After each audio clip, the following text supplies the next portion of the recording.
Tiny introduction. You were never taught to see clearly, only to cope efficiently. Your life, a series of borrowed instincts and outdated scripts, plays out like a machine still running long after the factory has shut down. This is not a guide to peace. This is a controlled collapse. Section 1. The Lie of Clarity. You think you know what you want, but everything you've ever wanted has been filtered through centuries of linguistic debris, cultural conditioning, and neurological bias. Minimalism, Stoicism, Taoism, these aren't philosophies you've adopted. They are symptoms of a deeper illness, the belief that clarity exists. Minimalism tells you to strip away, to remove the clutter. But what exactly are you left with when all the noise is gone? Yourself? There is no self in the absence of noise. Your identity is scaffolding built from the environment, not essence. A room without furniture is just a box. A mind without inputs is not empty. It is erased. Stoicism whispers that you can control your response to pain. But why should pain exist at all? Why does your biology build a theater where suffering plays its eternal role, only for philosophy to come in and tell you the best you can do is mute the volume? Is that wisdom or surrender? Taoism tells you to flow like water. But water also erodes rock, floods villages, drowns children. Flow is not peace. It is annihilation wearing a mask of surrender. What the Tao conceals behind its silence is the truth that you do not exist outside the current. You are the current. And currents do not think they consume. But what happens when all three converge? When you declutter until your memory goes with the junk, when you accept suffering until you no longer protest, when you flow so freely that you forget you once had a direction, you become what they call free. But freedom is not a doorway. It is the absence of walls. And in the absence of walls, how do you know where you are? Cognitive science confirms what philosophy only suspects. You are not thinking your thoughts. They arrive. They arise. They possess. Consider Libet's experiments. In the 1980s, your brain begins preparing your actions before you become aware of the choice. Free will doesn't die in complexity. It dies in milliseconds. You are a consequence, not a cause. Your perception is not a mirror. It is a spotlight. Narrow, false, controlled by the thinnest slice of attention. The reality you believe in is a hallucination filtered through retinal lag, memory contamination, and semantic bias. The dress, the McGurk effect, phantom limb syndrome. You have built your convictions on illusions your brain refuses to update. Even your language imprisons you. The Sapir-Whorf hypothesis warns that the language you speak limits what you can think. There are tribes without words for time. They do not experience time. There are dialects without numbers. They cannot count. You are not thinking in English, you are being thought by English, but maybe you think your beliefs make you different, that you've chosen a simpler life, a wiser path. You've opted out. But opting out is still a reaction, not an escape. You did not exit the matrix, you just walked into another simulation, this one with muted colors and softer fonts. Even silence is curated. Even emptiness has texture. Zen gardens are raked. Taoist sages write books. Minimalist influencers have sponsors. Every time you seek simplicity, you are only selecting a new complexity to ignore. So what does that leave you with? A stripped-down room, a calm voice in your head, a slow breath, and an identity built entirely out of what you aren't. But what happens when there's nothing left to remove? What are you when the last layer of illusion falls away, and there's still something watching? Section 2. The Stillborn. Self. You've been told yourself is a seed, something to nurture, protect, and eventually bloom. But what if it was never alive to begin with? What if the self is not a core, but a byproduct? A stillborn illusion held together by stories you inherited before you could speak? Every time you say I, you're pointing at a narrative, not a nucleus. The psychologist Ulrich Neisser described 5 types of self: ecological, interpersonal, extended, private, and conceptual. None of them exist independently. They are mirrors held up to mirrors, each reflecting a context, a timeline, or an audience. The self you think is you is a committee of ghosts, and yet you persist. You call the voice in your head me, even though it often speaks in borrowed tones. Your father's criticisms, your mother's fears, your society's compulsions. You don't think your thoughts. Your culture dreams through you. Modern neuroscience backs this up. The default mode network, DMN, the brain's resting state, activates during mind-wandering autobiographical memory and self-referential thought. But when Buddhist monks enter deep meditation, the DMN quiets. The self dissolves, not metaphorically, literally. The imaging scans show it. Ego is noise. This isn't mysticism. It's anatomy. And yet you suffer endlessly to protect it. People die over insults, kill over ideologies, mourn over imagined futures that never existed. You are not defending reality. You are defending a hallucination of yourself, a phantom you keep alive through repetition, not truth. Consider this. Every 7 years your cells regenerate. You are not who you were biologically. Your memories are reconstructions, biased, decaying, often false. And still, you call yourself the same person. You cling to continuity like a drowning man clings to driftwood, never realizing it floats on nothing. Stoicism tells you to control your reactions. But who is the you doing the controlling? Split brain experiments in the 1960s showed that when the corpus callosum was severed, the two hemispheres of the brain operated independently. One hand would button a shirt, the other would unbutton it. Each side would give different answers to the same question. Which hemisphere is you? What if you only exist when the orchestra plays in sync? What if the conductor is dead and the music is an accident? And yet, entire self-help industries are built on strengthening the self. Building confidence, finding your authentic voice. But what if there is no authentic voice? Just a collage of borrowed phrases, repurposed instincts, and defensive behaviors? The Buddhist concept of anatta, non-self, wasn't a metaphor. It was a warning. And yet, you recoil. Because you want there to be something left when all else is gone. Something essential, something untouched. But nature has no use for essences, only for adaptation. The ship of Theseus has been rebuilt so many times, you no longer remember what you started with. And you can't stop, because to stop would be to see the truth. There was never a ship, only planks temporarily arranged in the shape of meaning. Even your pain isn't yours. Trauma doesn't live in events, it lives in interpretations. You've built an entire cathedral of identity atop accidents, a hurtful word, a lost opportunity, a parent who didn't look you in the eye. You think you've become stronger. You've only become more rehearsed. The self is a performance for an audience that no longer watches. A theater where the actors never leave the stage, even after the curtain falls. And if that's true, if there is no core, no actor behind the mask, then who is pretending? Who keeps performing when the spotlight has long gone cold? Section 3. The architecture of control. Look at your hands. Move them. Flex them. You believe you're in control. That the decision to move rose from within you like a sovereign command. But trace it back. Where did the impulse begin? Before it became a thought, it was a firing of neurons. Before that, a shift in electrical charge. And before that, nothing you recognize as you. Benjamin Libet proved it in 1983. He asked participants to flex their wrists at a moment of their choosing. What he discovered shattered the illusion of will. Their brains had already begun preparing the action up to half a second before they consciously decided to move. The decision wasn't made, it was noticed. You are a witness to your own behavior, not its author. Even your emotions betray this.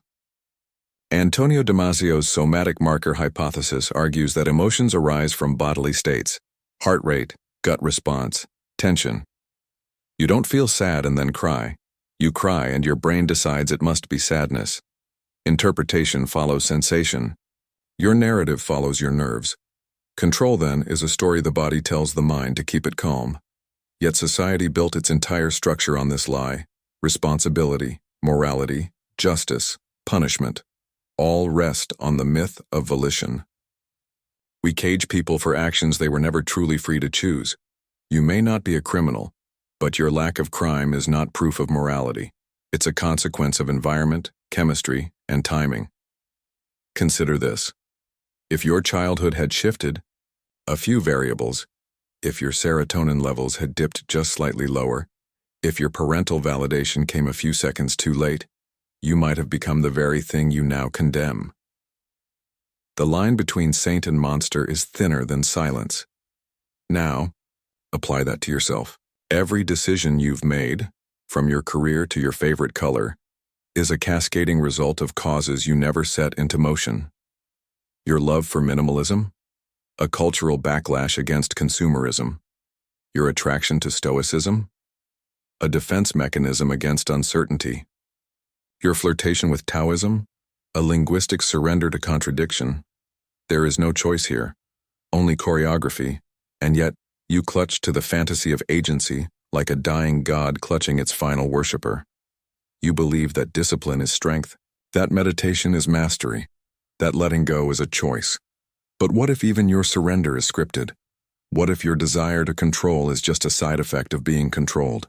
Behavioral psychologist B.F. Skinner believed free will was a myth, that every action is shaped by reinforcement, punishment, conditioning.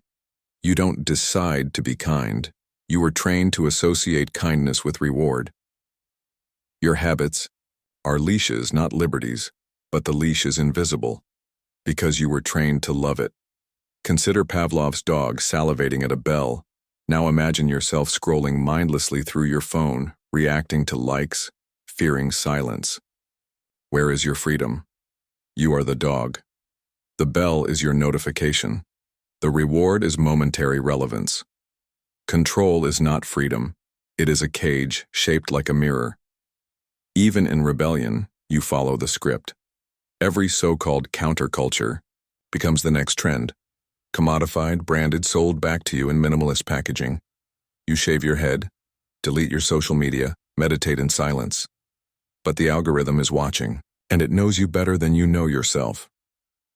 Facebook's AI once predicted a user's future romantic relationship 2 weeks before it happened. Amazon's predictive shopping algorithms prepare orders before you even click buy. You are not an enigma. You are a pattern. And patterns don't choose, they repeat. You're not here because you chose minimalism, Stoicism, or Taoism. You're here because they chose you. Because your nervous system needed silence. Because your anxiety demanded containment. Because your trauma sought elegance over chaos. But if the philosophies you follow were never yours to choose, then who, or what, is making the decisions you think are yours? Section 4. The machinery of meaning. You wake up. You assign a name to the day. Monday. A day of meaning. You tell yourself it's the beginning of something. A week. A plan. A life. But Monday is not real. Neither is the week. Or the plan. These are symbols. Fragments of time artificially carved out to simulate progress. Meaning is not something you find. It's something you manufacture. The human brain is a meaning-making machine. It evolved not to see truth, but to survive. And survival demands stories. You don't interpret the world as it is. You interpret it as it must be for you to keep going. That's why the same tragedy destroys one person and empowers another. Meaning isn't objective. It's strategic. But what if that strategy no longer serves you? Consider Viktor Frankl's logotherapy. He claimed humans could endure any suffering if they found meaning in it. He survived a concentration camp. He turned horror into fuel. Admirable? Yes. But underneath that strength lies a disturbing truth. Even in hell, humans will hallucinate purpose. The implication is not resilience. It's delusion. You don't find peace in minimalism because it's inherently peaceful. You find peace because it resembles peace. Visually, narratively, symbolically. The white walls, the clean desk, the quiet routine. It's not peace. It's a simulation of absence. And you crave absence because your mind is loud. But what is peace if it only exists in the presence of carefully arranged absence? Stoicism tells you to be indifferent to externals, but indifference is not freedom. It is anesthetic. Epictetus said, "It's not things that disturb us, but our judgments about things." And so you dismantle your judgments. You file them down until you feel nothing. But is a life without disturbance a life at all? Even Taoism, the softest of the three, demands an impossible surrender. To flow, to yield, to accept contradictions. But what if contradiction is not wisdom, it's collapse? What if your acceptance is not enlightenment, it's exhaustion dressed as insight, meaning like time bends to perception, and perception is biased?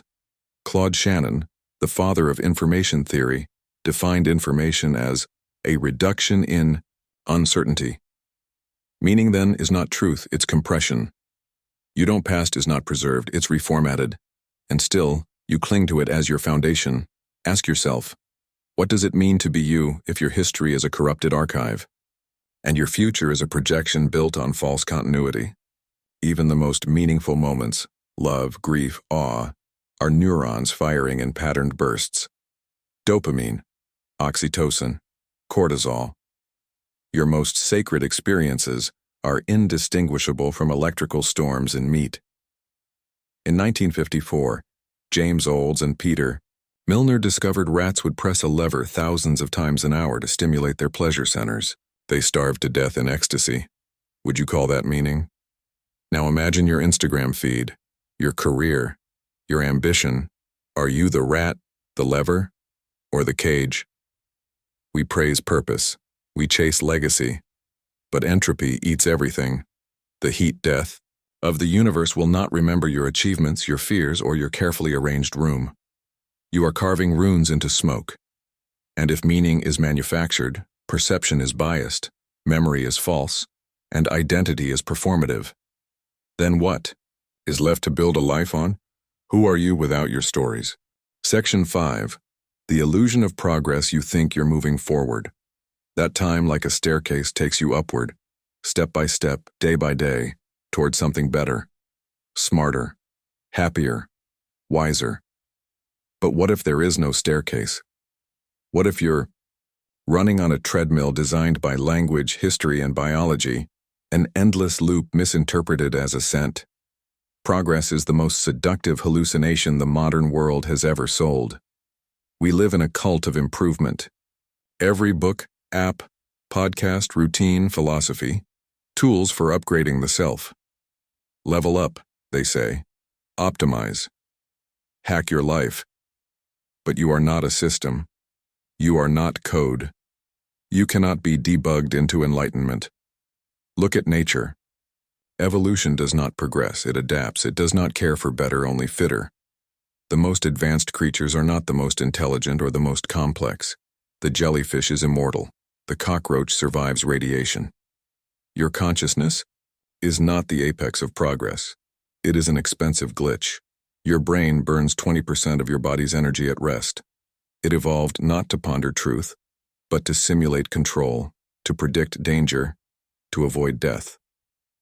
The thoughts you prize as signs of growth, they are echoes of ancient alarms, and yet you chase progress because it feels good. The dopamine system is not wired for satisfaction. It's wired for pursuit. You never arrive. You are built to want, not to have.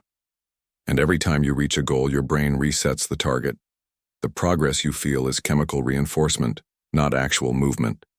You are the lab rat pressing the lever, not for food, but for a light that once blinked during feeding. Even history deceives you. You were taught that civilization advances, that democracy replaces tyranny, that technology liberates. But the wheel turns. Empires rise, rot, and repeat. Rome collapsed under its own weight. The Enlightenment gave us reason and genocide. The internet connected minds and commodified them. We're not advancing. We're rearranging the furniture on a burning ship. Psychologist. Philip Zimbardo's Stanford prison experiment showed how quickly people regress. Strip away the rules and civility decays. What you call growth is behavior regulated by threat, not virtue. It isn't that you've become better. It's that the cost of being worse has risen. Even your personal growth is a loop. You declutter. You find peace. Then you become proud of that peace. You simplify your life, then complicate it with new identities: minimalist, mindful, aligned. Each layer of progress becomes a new ego costume. You shed one mask only to stitch another from quieter fabric. Taoism teaches that nothing is gained when nothing is desired. But not desiring is itself a desire. The paradox collapses on itself. You try to let go, but letting go becomes a metric of success. The moment you notice your detachment, you've already reattached. There is no end to this, because progress assumes there is something wrong with now. But now is the only place you ever are. And if every moment is spent trying to become, you never are. You've outsourced your presence to an imagined future that never arrives. So what is progress then, if the staircase is a loop, the brain a misfiring compass, and the destination a mirage? What are you improving, if the thing being improved never existed? Section 6. The prison of choice is freedom. That's the story you've been told since birth. From the cereal aisle to your career path, choice defines your autonomy, your agency, your power. But what if choice is not liberation, but entrapment? Not a right, but a burden? Not the mark of selfhood, but its executioner? The more you believe you're choosing, the less you question what's choosing you. Barry Schwartz, in The Paradox of Choice, showed how more options make people less satisfied, more anxious, more regretful. When presented with 6 types of jam, customers made a purchase. When given 24, they walked away. Freedom, it seems, becomes paralysis. Abundance becomes noise. But it's not just about quantity, it's about illusion. You choose what you see, but your perception has been chosen for you. Algorithms dictate what you scroll. Marketing manipulates what you desire. Memory filters what you recall. Culture frames what you consider valid. You are a closed loop of inputs, responding, reacting, repeating. Your favorite book? A recommendation. Your style? A composite of influencers. Your diet? A function of trends, fear, and tribal identity. Even rebellion is predictable. Opting out of the mainstream only reroutes you into a niche the system already profits from. You didn't choose minimalism. Minimalism was offered to you. You didn't adopt Stoicism. You consumed it. Taoism didn't find you.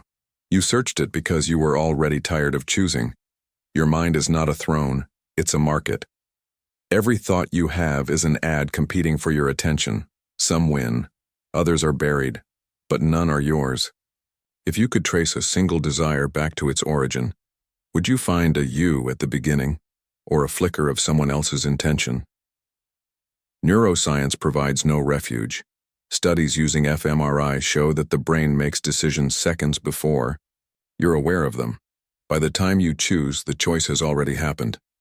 Your conscious mind is the PR department, justifying decisions it didn't make. The ancient Greeks feared fate. Today you fear meaninglessness, but they are the same thing. If your choices are determined, you are trapped. If they are meaningless, you are lost. Either way, your narrative collapses. You might argue, but I can reflect. I can pause. Yes, but even your capacity to reflect was shaped by experience, culture, genes. A mirror doesn't decide what it reflects, it just is. You are not a conductor, you are an echo.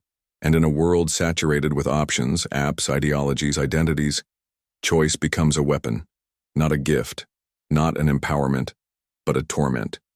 You suffer not because you lack, but because you're drowning in false freedom. Existentialist. Jean-Paul Sartre believed you were condemned to be free. That without external determinism, your life becomes a responsibility you can never fulfill. Every choice is a failure to choose 1,000 other paths. Every decision births ghosts, versions of you that could have been, now dead because you pick something else. Regret is not an emotion. It's the natural consequence of imagined agency. You didn't choose your trauma. You didn't choose your chemistry. You didn't choose your need to choose. And now, paralyzed in a maze of curated options, you confuse movement with direction.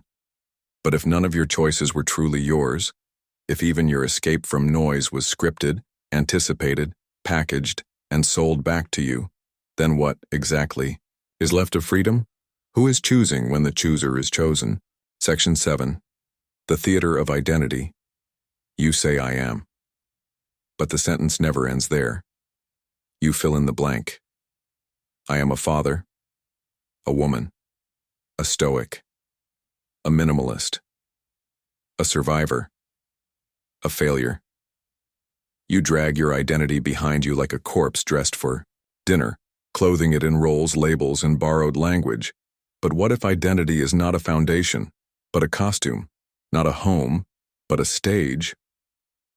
In 1959, sociologist Irving Goffman published The Presentation of Self in Everyday Life. He described identity as performance. You are not one person. You are 1,000 masks stitched together by context. To your family, you are one face. To your lover, another. To yourself, a third, constructed from the reflection of all the rest. There is no core. There is only a costume. And the more invested you are in your role, the more you become a prisoner of it. The minimalist who can't allow clutter, the stoic who can't admit pain, the spiritual Taoist who suppresses rage while preaching flow. These roles don't free you. They trap you inside a curated self-image. This isn't authenticity. It's auto-censorship. In 1971, psychologist Philip Zimbardo ran the Stanford prison experiment. Volunteers were split into guards and prisoners. Within days, the guards became sadistic, the prisoners submissive. No one acted, they became. Role-play reveals not pretense but the terrifying pliability of identity. You think you are yourself. But strip away your roles and what remains? Even the concept of a true self collapses under scrutiny. Psychologist Bruce Hood argues that the self is an illusion, a narrative the brain constructs to bind experiences across time. There is no central you, only a looping story pretending to be real. And yet you are terrified to unmask. Because without identity, who would you be? Nothing? Or everything? Minimalism teaches you to remove, to refine. But the less you have, the more you invest in what's left. When you own one chair, that chair becomes sacred. When you say, I am nothing, you've made nothing your identity. You've created ego from absence. Stoicism tells you to be unmoved. But in becoming that ideal, you suppress your complexity. Emotions become threats. Weakness becomes shame. You are no longer experiencing life. You are acting out a philosophy for an invisible audience. Even Taoism, with all its fluidity, offers a script. Be still. Let go. Flow. These aren't insights. They're expectations. And the moment you expect yourself to flow, you've frozen the water. The deeper tragedy? You don't perform for others. You perform for yourself. You wake up each day and recite your lines, hoping they'll convince you of something permanent, something real, something that won't fall apart the moment context changes. But every identity is context dependent. Take a monk off his mountain. Take a CEO out of his boardroom. Take a philosopher into war. The role collapses, the mask slips, and what's left is not truth, but confusion. So you rebuild, again and again, layer after layer of persona.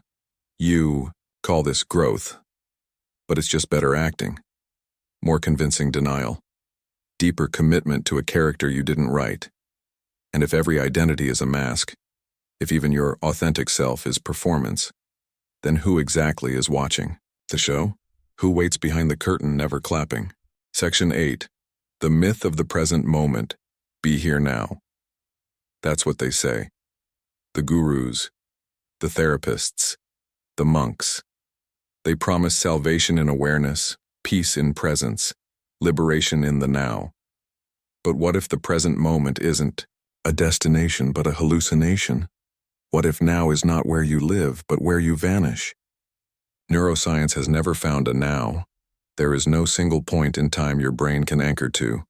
What you perceive as present is already past. It takes your brain roughly 80 milliseconds to process sensory data. You are always lagging behind reality. Always late to your own existence. You never experience the moment. You experience the delay. And yet, mindfulness tells you to observe your breath, to watch your thoughts. But who is watching? If you are your thoughts, then who steps outside them to observe? And if you are not your thoughts, then what are you? A blank screen? A mirror with no reflection? Meditation insists that you can silence the mind. But silence is not awareness, it's absence. You're not awakening, you're removing. You're cutting out the noise until there's nothing left but void. And then you call that void peace. But peace is not presence. It's just the relief of not being haunted for a moment. And even that moment is gone before you notice it. The present is not a still point. It's a blur. A transitional state between what no longer exists and what does not yet exist. You cling to it like driftwood in a flood, but you never hold it. You only notice it once it slips away. Try to grasp it. The moment you say, "This is now," it's already memory. Physics agrees. According to Einstein, time is not linear, it's relative. The past and future coexist. Simultaneity is an illusion. There is no universal now. What is present for you may be past for someone else. The moment is a local hallucination, nothing more. So what does it mean to be present, if presence itself is ungraspable? It means to perform presence, to engage in a ritual. You sip your tea slowly, you breathe with intention, but these are not acts of awareness. They are acts of performance. You decorate the void with gestures. You script spontaneity. You choreograph surrender. Even the idea of letting go is linguistic sleight of hand. Letting go of what? And who lets go? If there's no core self, then detachment is just one illusion releasing another. There is no rope, no hands, only the sensation of falling, mislabeled as flight. The present is not an escape. It's a prison with no walls. You can't live in it. You can only pass through it while pretending to stay. And yet, the obsession continues. Mindfulness apps, guided meditations, breathing exercises, all selling you access to a moment that disappears the second you look at it. The now is not a place, it's a vanishing act, so you return to your breath, again and again, like a ritual to ward off the horror that there is no center, no still point, just the flicker of sensation against a background of nothing. But if every breath you take is already past, and every moment you grasp has already vanished, then what does it mean to exist at all? Who is breathing when the breath is already gone? Would you like me to proceed to the next section? Section 9. The failure of truth. You think you want truth, that peeling back the layers of illusion will lead you to something real, solid, unshakable. But what if truth is not light, but fire? What if beneath every comforting belief lies not clarity, but annihilation? From birth, you've been surrounded by half-truths, filtered facts, and strategic ignorance. You call them education, culture, tradition. But they are shields, deliberate, distortions meant to keep you from collapsing under the weight of what is. Truth is not something you find. It's something you survive. Consider the ship of Theseus. If every part of a ship is replaced over time, is it still the same ship? Now apply that to yourself. Every 7 years your cells are replaced. Your memories decay. Your thoughts evolve. Are you still you? Or just a story pretending to have continuity? Now consider the inverse. A perfect clone identical in every way to you. Memories, body, beliefs created at this instant. Is that you? If not, why not? If you can't define your own reality, how can you claim to seek truth? And yet you chase it through philosophy, science, spirituality. But none of these roads converge. The Tao that can be spoken is not the eternal Tao. The Stoic who claims knowledge must admit that true wisdom lies in knowing nothing. Even science, our most sacred temple of truth, is a methodology built on perpetual doubt. Every answer is temporary. Every law is subject to revision. Newton was replaced by Einstein. Einstein by quantum mechanics. The more we learn, the more absurd the universe becomes. Particles exist in multiple places at once. Time dilates. Observation alters reality. The foundations of truth crumble under scrutiny. What, then, is truth? A consensus. A placeholder. A shared hallucination that allows the species to cooperate. Language distorts. Perception limits. Memory lies. And yet you try to build a self atop this broken scaffolding. Even your senses betray you. Your eyes don't see. They interpret. Your brain fills in blanks. You're not experiencing reality. You're editing it on the fly. Blind spots, after images, optical illusions. You see what you expect to see. And when expectations break, you suffer. Because the mind doesn't want truth, it wants coherence. A story. A narrative it can live inside without screaming. Even trauma functions this way. It shatters your sense of reality not because of what happened, but because what happened doesn't fit. So you repress, deny, fragment, not because you're weak, but because your operating system is designed to crash when reality can no longer be explained. So you retreat into minimalism, into Stoicism, into Taoism. Philosophies that promise simplicity, peace, surrender. But what if these aren't philosophies at all? What if they're coping mechanisms, sophisticated escape routes to avoid staring into the abyss? Because the deeper you go, the less truth you find. Only contradiction. Taoism tells you to embrace paradox. Stoicism tells you to endure. Minimalism tells you to remove. But none tell you what remains when everything is gone. Truth doesn't care about your peace. It doesn't offer comfort. It doesn't complete your story. It dismantles it, dismembers it, reduces it to noise. So you learn to look away, to call your collapse spiritual growth, to mask your confusion as enlightenment. But if the truth burns everything it touches and you are nothing but stories, symbols, and sensation, then what is left to burn? What stands at the center of your search when even truth has turned to ash? Would you like me to proceed to the next section? Section 9. The anatomy of suffering you suffer. You call it depression, anxiety, emptiness. You give it names to contain it, like caging a wildfire with words. But what if suffering is not a malfunction, but the system working exactly as designed? Pain is not a warning. It's a program. Evolution did not sculpt you for happiness. It sculpted you for continuation. You were not built to thrive, to flourish, to feel whole. You were built to persist. Through fear, through hunger, through lack. If joy gets you to reproduce, it stays. If it doesn't, it vanishes. Your happiness is an evolutionary accident. Even your mind conspires against you.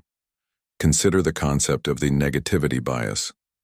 Your brain prioritizes negative stimuli because survival depends more on avoiding threats than seeking pleasure. One insult outweighs a dozen compliments. One loss haunts longer than 100 wins. You are tilted toward pain, not because the world is cruel, but because you are optimized to perceive it that way. And then you ask, how can I end suffering? So you turn to Stoicism. Endure, control what you can, accept what you can't. But acceptance is not freedom. It's sedation. You don't end suffering, you numb it. You shrink your emotional range until the pain is manageable, which also means the joy is extinguished. Then you try Taoism. Flow with the river. Let go of resistance. But what if you are resistance? What if every thought, every preference, every sense of self is friction pretending to be flow? Even minimalism becomes a ritual of pain avoidance. Strip away the noise, the clutter, the chaos. But suffering isn't in the things. It's in the meaning they carry. You sell your belongings, but you can't sell the part of your mind that attached to them. You donate the couch but keep the grief. Buddhism told you long ago, attachment is suffering, but you can't not attach. To people, to outcomes, to ideas. Even non-attachment becomes a form of attachment. A dogma. A trap.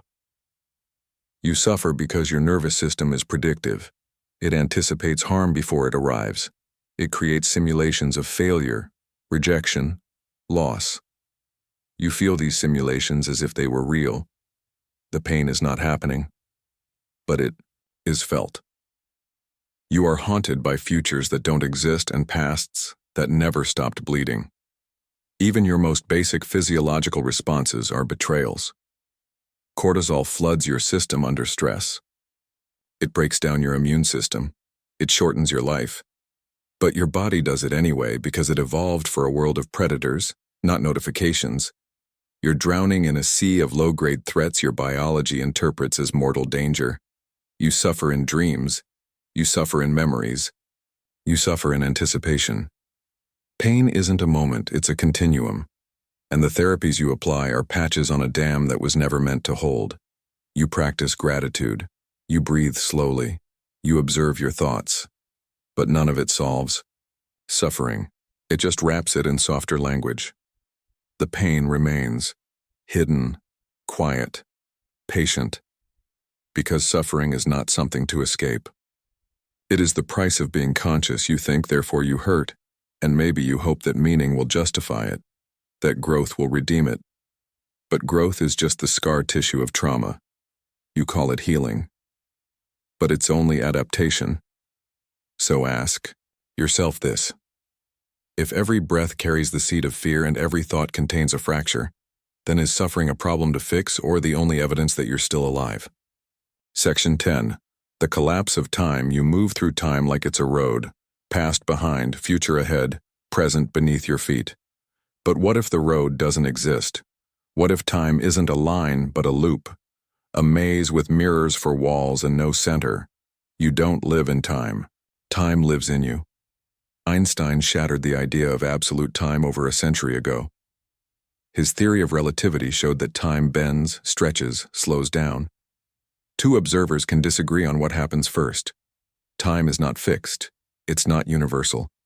It's not even chronological. It's elastic. It's subjective. Your body agrees. Time doesn't flow. It dilates. Moments of terror last forever. Hours of joy vanish in seconds. Childhood summers stretch into eternity. Your 20s disappear in a blur. The clock ticks evenly, but your perception doesn't. Because time is not a metric. It's an experience. And experience is never neutral. Consider chronostasis, the stopped clock illusion. When you glance at a clock, the second hand appears frozen, just for a moment. Your brain inserts that pause to create continuity. It's editing your experience of time in real time. You're not watching time. You're hallucinating it. Even memory lies. You think memory is a recording. It isn't. It's a reconstruction. A fragile story rewritten every time you retrieve it. The hippocampus doesn't store memories like files. It reassembles them from fragments. And each time it does, the memory changes, fades, distorts, corrupts. So your past isn't real. It's fabricated, in the present, by a brain that prefers coherence to accuracy. And the future? Pure fiction. A narrative your mind generates to regulate anxiety. You picture yourself succeeding, failing, dying, surviving. None of it exists. But your body reacts anyway, releasing hormones, altering heart rate, creating tension in muscles. You suffer over futures that will never happen and mourn pasts that never occurred the way you remember them. So what's left? The present? We've already torn that apart. It's a lag, a delay, a point you notice only after it's already passed. By the time you realize this is now, it's already memory. Your life is not a timeline. It's a feedback loop. Your present is filtered through memory. Your memory is shaped by expectation. Your expectation is born from the future, and the future is constructed from the past. Around and around your consciousness spins, thinking it moves forward when it only repeats. Even your philosophies cannot save you from this. Minimalism urges you to slow down time by reducing clutter. But clutter is not the enemy. It's just a metric of motion. Remove it all and you're still running. Stoicism tells you to value your time, to live intentionally. But how do you value something that constantly evaporates the second you touch it? Taoism tries to erase the clock completely. But even timelessness becomes a dogma, a belief, a mental anchor posing as surrender. Time is not your context. It's your jailer. Your calendar is a cage. Your goals are shackles. Your memories are edits. Your future is bait. You are not traveling through time. Time is traveling through you, wearing your face, using your name, dragging you along, and yet you obey. You count your years. You celebrate your birthdays. You mourn anniversaries. You believe the number of sunrises equals growth. You tell yourself, I'm older, therefore I know more. But what if you've only collected dust, not wisdom? What if time doesn't carry you forward, but wears you down? So when you say, I don't have enough time, understand this. You never did. You never had time. Time had you, and when it finally lets go, what remains of you, if you were nothing? But its passing shape? Section 11. The mirror without a face stand in front of a mirror. Look long enough and the reflection begins to blur. Not because the glass fails, but because your brain does. In 2010, Giovanni Caputo conducted a study where participants stared into a mirror under low light for 10 minutes.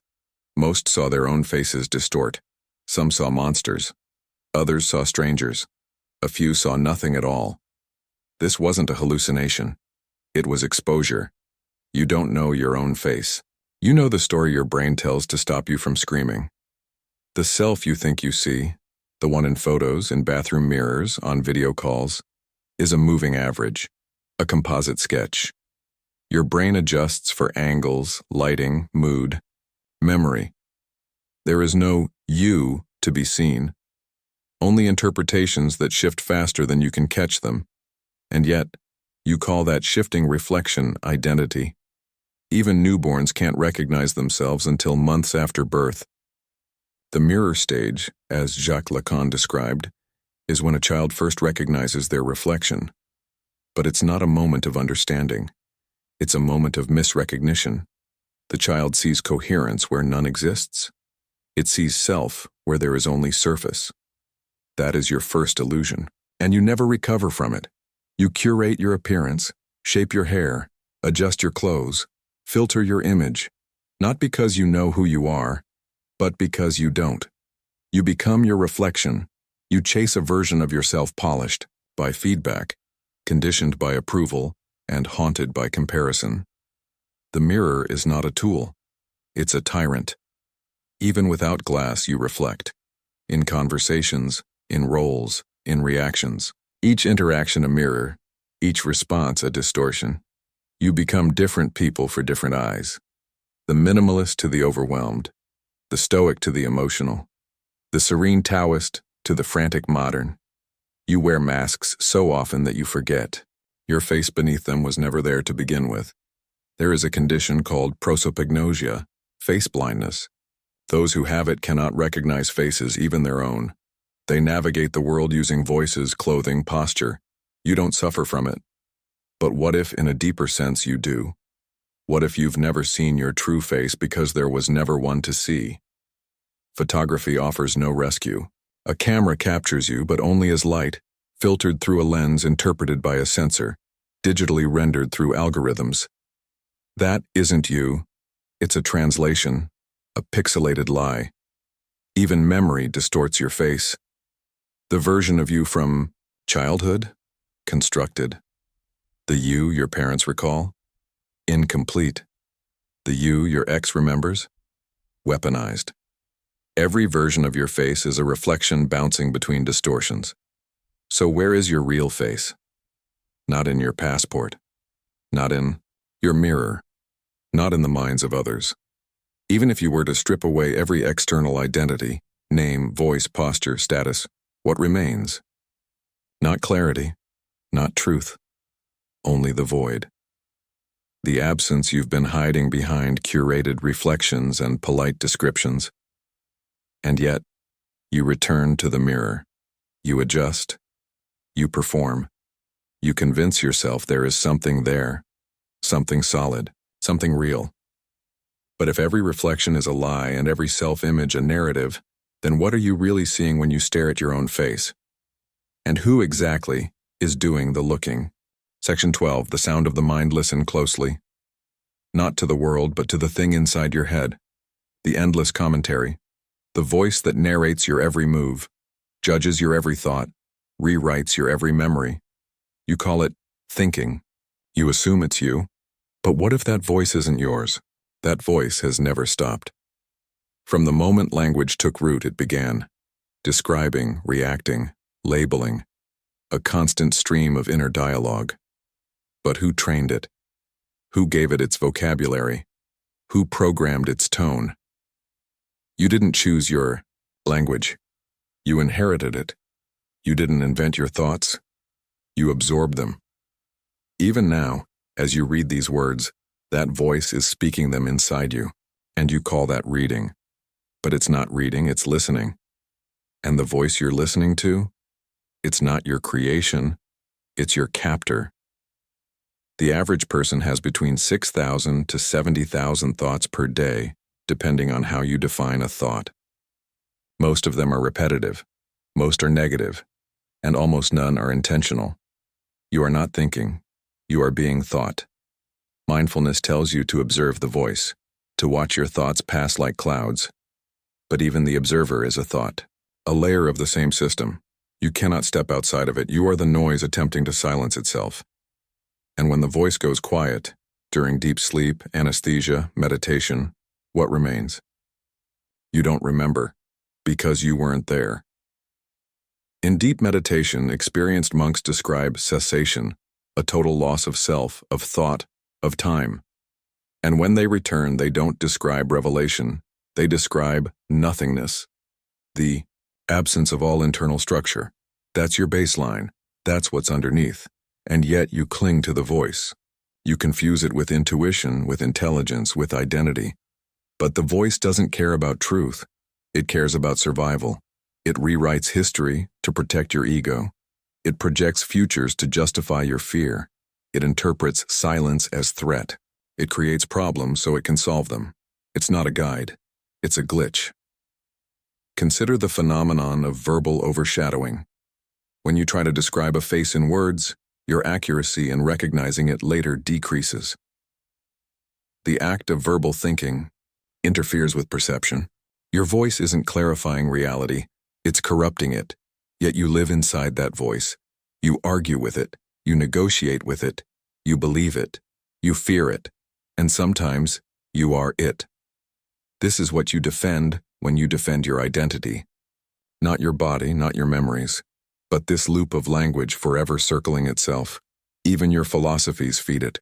Minimalism becomes the thought of less. Stoicism becomes the thought of control. Taoism becomes the thought of letting go. And so the mind co-opts each silence. It colonizes every quiet space. It speaks about stillness so loudly that the stillness dies. And when the voice says, "I have found peace," you believe it, never noticing that peace cannot speak. So here's the question.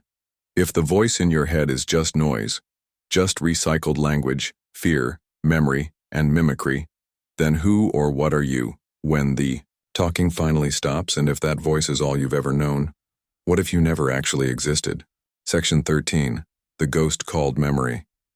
You think your memories define you, that without them you would cease to be, that what you remember is who you are. But what if memory is not a record, but a ghost, not a foundation, but a haunting? You don't remember the past. You reconstruct it. Every time you recall a moment, your brain edits it, fills in gaps, smooths transitions, injects new emotions, removes details. Then it stores the edited version as the new truth. Memory is not storage, it's recreation. You don't remember. You rewrite. Elizabeth Loftus proved this with brutal clarity. In her experiments, she implanted false memories into participants' minds, convincing them they'd been lost in a mall as a child, or seen someone crash through a glass window. They believed it. They felt it. Their memory fabricated trauma from suggestion. Your trauma could be a fabrication, not because nothing happened, but because the memory of what happened has mutated, been reinforced, retold, weaponized, mourned. You've built your identity on stories with rotting foundations, stories your brain keeps polishing because it prefers a broken narrative to no narrative at all. Think about that. Your most cherished moments, the kiss, the funeral, the humiliation, are neural traces, synaptic patterns, electrical echoes in decaying tissue, and yet you assign them gravity. You let them anchor your soul. But anchors do not hold when the ocean forgets. Memory is not even consistent across your own life. Your childhood is fragmented. Your teenage years distorted. Whole months vanish without explanation. Time collapses. You remember feeling a certain way, but even feelings are unreliable narrators, subject to your current mood, current identity, current need for meaning. And then you compound the lie by telling others. You say, I remember it like it was yesterday, but yesterday is already a reconstruction of the day before. Every story you tell bends memory into performance. Nostalgia isn't memory, it's curated loss. And the more you remember something, the less accurate it becomes. So what does this mean for you, the person who defines themselves by what I've been through? If your past is a shifting archive, then your identity is a moving target, a ghost riding another ghost. You try to preserve memory through photos, journals, videos. But these are not memories. They are artifacts, symbols. And even then, you interpret them through your current lens. You look at a childhood photo and feel sadness, not because of the moment, but because of what you've become since. Every memory is viewed from now, which means memory is never truth. It is always commentary. And then there is forgetting. You don't choose what fades. Important people vanish. Pivotal days dissolve. Faces blur. You try to hold on, but the brain lets go. Not maliciously, just efficiently. Memory takes up energy, space, and you are optimized to move forward, not dwell. Even Alzheimer's, perhaps the cruelest unraveling, shows you the truth in slow motion. Identity fades with memory. The self dies before the body. Because what are you, if not the sum of what you think you've lived? But if the mind lies, if the memories lie, if even the rememberer is a lie, then what part of you ever actually happened? And if nothing you recall is real, then how do you know you exist at all? Section 14. The body you were given. You assume the body is you, that this skin, this shape, this heartbeat is your home. You decorate it, diagnose it, punish it, praise it. But what if the body is not your home, not your vessel, not even yours? What if the body is an inheritance you never asked for, a haunted house wired to betray? Before you had a name, you had a body. Before a thought ever formed, it was already hungry, already cold, already scared. And yet, you pretend your body is an extension of your will, that you control it, that it obeys. But look closer.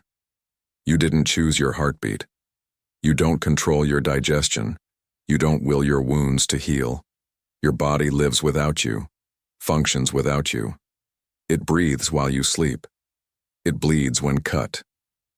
It dies in parts while you're still pretending to live. And the parts you can influence, your movements, your expressions, your posture, are all limited by conditioning. You smile when it's expected. You sit when told. You clench your jaw without knowing why. You are not animating this body. You are negotiating with it. Even your preferences are biological scripts. What you find attractive is not your decision. It's a set of evolutionary triggers encoded before you could form a sentence. Symmetry, skin tone, pupil dilation. You mistake arousal for choice, but it's reflex, chemistry, Instinct wearing the mask of romance, and desire doesn't consult you. It arrives uninvited. It hijacks. It dictates. You want what you want without knowing why. And still you say, "This is me." No. This is the machine interpreting its own programming as personality. Consider phantom limb syndrome. Patients feel pain in limbs that no longer exist. The body, even in absence, insists. Because the map of your body is not the body itself. It's a hallucination in the brain. You do not inhabit your body, you simulate it. So what happens when the simulation breaks?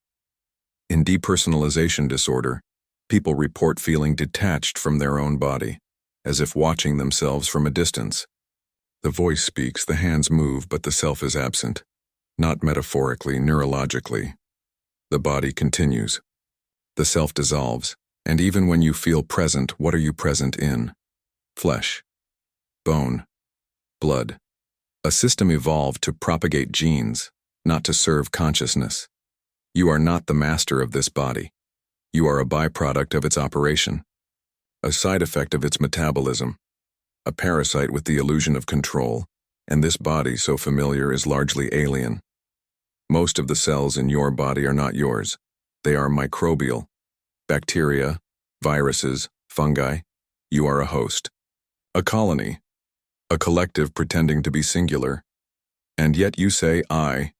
You identify with the mirror. But the mirror shows surface. Beneath it, organs you've never seen, processes you've never felt, decay you'll never stop. The body begins, dying the moment it stops growing. Your cells age, your skin thins, your bones hollow. And still, you try to treat it like a project. You sculpt, you starve, you perform rituals of health. But time does not negotiate, entropy does not forgive. Even peak wellness is just a pause between breakdowns. And when death comes, it's not an interruption. It's a completion. The final task of the body is to decompose, to become what it always was: soil, fuel, dust. The illusion of ownership dissolves. You never had the body. It had you. So ask yourself, if this body is not you, not yours, and not even stable, then where exactly do you live? And if you don't live in the body, do you exist anywhere at all? Section 15. The myth of wholeness. You believe something is missing. You feel it like hunger with no name. You spend your life trying to fix it, fill it, heal it. You call this search growth, healing, becoming whole. But what if there is no whole to return to? What if what you're missing is the idea of completeness, a myth fed to you by broken people who also never arrived? You are not a puzzle with a piece missing. You are the space between pieces pretending there's a picture. From the moment you became self-aware, you were taught to pursue a complete self, an ideal version of you, the real you. But where did that come from? Not instinct, not truth. It came from models, from media, from parents who were also broken and their parents before them. Wholeness is not a destination. It is a marketing campaign. You buy books to become better. You take courses to improve. You fast, journal, meditate, stretch, grind. And when none of it works, you think the fault is yours. But the system was rigged. The promise was false. There is no complete you. Only fragments rehearsing unity. Even in spirituality, the lie persists. Minimalism promises that by owning less, you'll become more. But subtraction is not transformation. You are not sculpting marble. You are discarding discomfort. Stoicism promises internal mastery, but at what cost? When you amputate every vulnerable part of yourself, what's left to call human and Taoism? It offers the image of balance, yin and yang. But balance is not stillness, it is a constant swing between opposites. You do not arrive at the Tao. You flicker between illusions, calling it flow. This is not peace. It is surrender dressed as wisdom. Psychologically, the myth of wholeness has a name: the self-actualization trap. Abraham Maslow once believed that reaching the top of his hierarchy meant arriving at a full, unified self. But near the end of his life, even he admitted, there is no peak, only plateaus. only endless expansion into more uncertainty. Wholeness is the dream of someone who can't tolerate contradiction. But you are contradiction. You want silence, but chase stimulation. You crave connection, but fear being seen. You reject your past, but cling to your trauma. You say I've changed, but you mean I'm better at hiding the parts I hate. You are not a circle waiting to close. You are a spiral, looping endlessly, never returning to the same place no matter how familiar it feels. Even your most intimate moments, love, grief, epiphany, don't make you whole. They split you further. They expose you. They open new gaps you didn't know existed. Every time you grow, you become more complex, more divided, more layered. And yet, you continue searching. You mistake moments of calm for wholeness, a quiet morning, an empty room, a breath held in. But these are not truth, they are pauses. And the second you notice them, they're already fading. You think, if I could just fix this one thing. But the thing behind the thing never ends. Peel back the layer and you find another, and another, and beneath the last, nothing. So, what are you left with if not healing, if not completion? You are a rift, a question that answers itself with silence, a thing that wants what it cannot name and mourns what it never had. So ask yourself, if there was never a whole to begin with, only the longing for one, then what exactly are you chasing and who keeps running when the finish line was never real? Section 16, the silence of the universe. You look up at the stars and feel wonder. You think, there must be something more. The galaxies, the black holes, the symmetry of math, you mistake it all for meaning. But the universe is not speaking to you, it never was. The universe is silent, and its silence is not peaceful. It is indifferent. Carl Sagan once said, "The cosmos is within us." But this was poetry. The cosmos is not within you. You are within it, briefly, incidentally, meaninglessly. You are a fluctuation in entropy, a temporary arrangement of atoms already preparing to disperse. And still, you search the void for messages.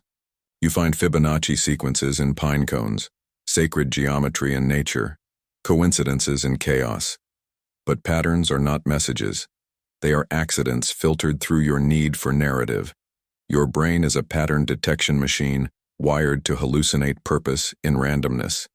That's not insight, that's survival.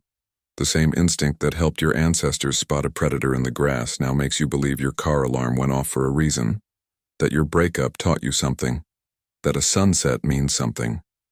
But the sun doesn't rise for you, it burns, indifferently, constantly, violently, and it will swallow this planet in fire. Even science, our last cathedral, offers no rescue. The more we understand, the darker it gets. 95% of the universe is dark matter and dark energy. We do not know what it is. We do not know why it is. And in the face of this absence, we tell ourselves, there's a reason. There's a deeper order. But maybe there isn't. Maybe there is no reason the constants of physics are finely tuned. No intention behind gravity or time. Maybe everything is the way it is because it is. And your hunger for meaning is a flaw in the human design. You say, but life exists, that must count for something. Must it? Life may not be the point, it may be an anomaly, a glitch, something the universe neither favors nor notices. And if the universe does not care that you exist, then your search for cosmic meaning is a scream into an empty room, a prayer carved into stone and thrown into a black hole.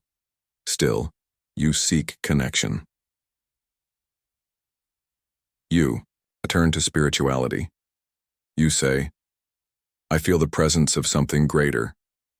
But feelings are not facts. They are chemical echoes. You feel awe because your nervous system can't comprehend scale. You feel sacred because your language lacks a word for fear dressed as beauty. Even silence is misunderstood.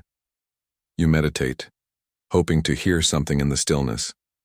But the stillness is not communication. It is absence. You are not receiving. You are hallucinating less. And you call that insight. What if that feeling you get when you look into the night sky, that ache, that yearning, is not the call of something greater, but the sound of your mind colliding with its own smallness? What if the universe feels empty because it is, and if nothing out there sees you, hears you, or wants you, then what part of you still insists on being significant? Who keeps whispering that it all must mean something, even as the void refuses to answer? Section 17. The machinery of emotion. You feel. You cry. You ache. You fall in love. And you believe these sensations are sacred. Proof that you are human, alive, real. But what if emotions are not windows into your soul, but levers in a machine you don't control? What if everything you've ever felt was not meaningful, but mechanical? You don't choose your emotions. They arrive, like weather, like viruses. You wake up heavy. You panic without threat. You rage without cause. And when you try to explain, these states you build justifications after the fact, stories to stitch reason onto reaction. Your emotions are not signals of truth. They are responses to noise. Neuroscience confirms it. Emotions are constructed, not discovered. Lisa Feldman Barrett's theory of constructed emotion shows that your brain interprets bodily sensations, heartbeat, breath, tension, and categorizes them into emotion based on prior experience. The feeling is not real. The label is, you aren't. Angry. You feel pressure in your chest, heat in your face, tension in your hands, and you call that anger. But maybe it was fear. Maybe it was hunger. Maybe it was nothing at all. Emotion is not clarity, it's interpretation, and interpretation is flawed. Your body responds to perceived threats, not actual ones. A tone of voice, a gesture, a silence. Your past experiences activate. Your nervous system floods. Cortisol spikes. Blood shifts to your limbs. The ancient machinery wakes up. Fight, flight, freeze. But there is no predator. Just a message you misread. A memory triggered by a scent. A shadow mistaken for meaning. You say, I feel sad. But what is sadness? A narrative attached to chemicals. A response to loss that evolved to signal withdrawal, reflection, social bonding. You mistake its presence for insight. But it's not wisdom. It's a lever. A switch. A strategy older than speech. Love? The same. Oxytocin, dopamine, familiarity, a repetition of soothing rhythms. You attach to people who fit your patterns not because they're right for you, but because they're recognizable. They echo your parents, your wounds, your myths. Love is not magic. It's repetition with chemical reinforcement. Grief? A loop with no resolution. Your mind replays what was lost because it can't accept the randomness. You assign meaning. They were taken too soon. There's a lesson in this. But grief is not noble. It is malfunction. The brain refusing to update the world, model without the person in it. You cling to emotion as identity. I'm a passionate person. I'm deeply sensitive. But passion and sensitivity are just outputs of nervous system regulation.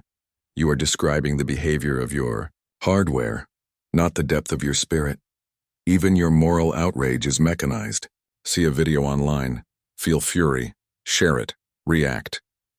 But outrage is addictive. It reinforces tribal bonds. It signals belonging. It is not ethical clarity. It is dopaminergic compliance. And when emotions overwhelm, what do? You numb. You distract. You suppress. You meditate. You do not process emotions. You manage them. Like debt. The philosophies you follow offer tools for this management. Stoicism tells you to create distance from feelings. Minimalism tells you to simplify until there's less to feel about. Taoism tells you to flow past pain, but none of these resolve emotion. They only reframe it. Because emotion, at its core, is not a flaw. It is function. And once you see the mechanism behind the veil, the sacred evaporates. The ache becomes math. The joy becomes electricity. The tears become chemical overflow. And what's left? A body twitching with outdated survival responses in a world too complex for its tools. So if every emotion you've ever felt was a simulation layered over sensation, and every feeling a prediction your brain made to keep the organism alive, then who or what is truly feeling? What suffers when the machine continues, even after the meaning is gone?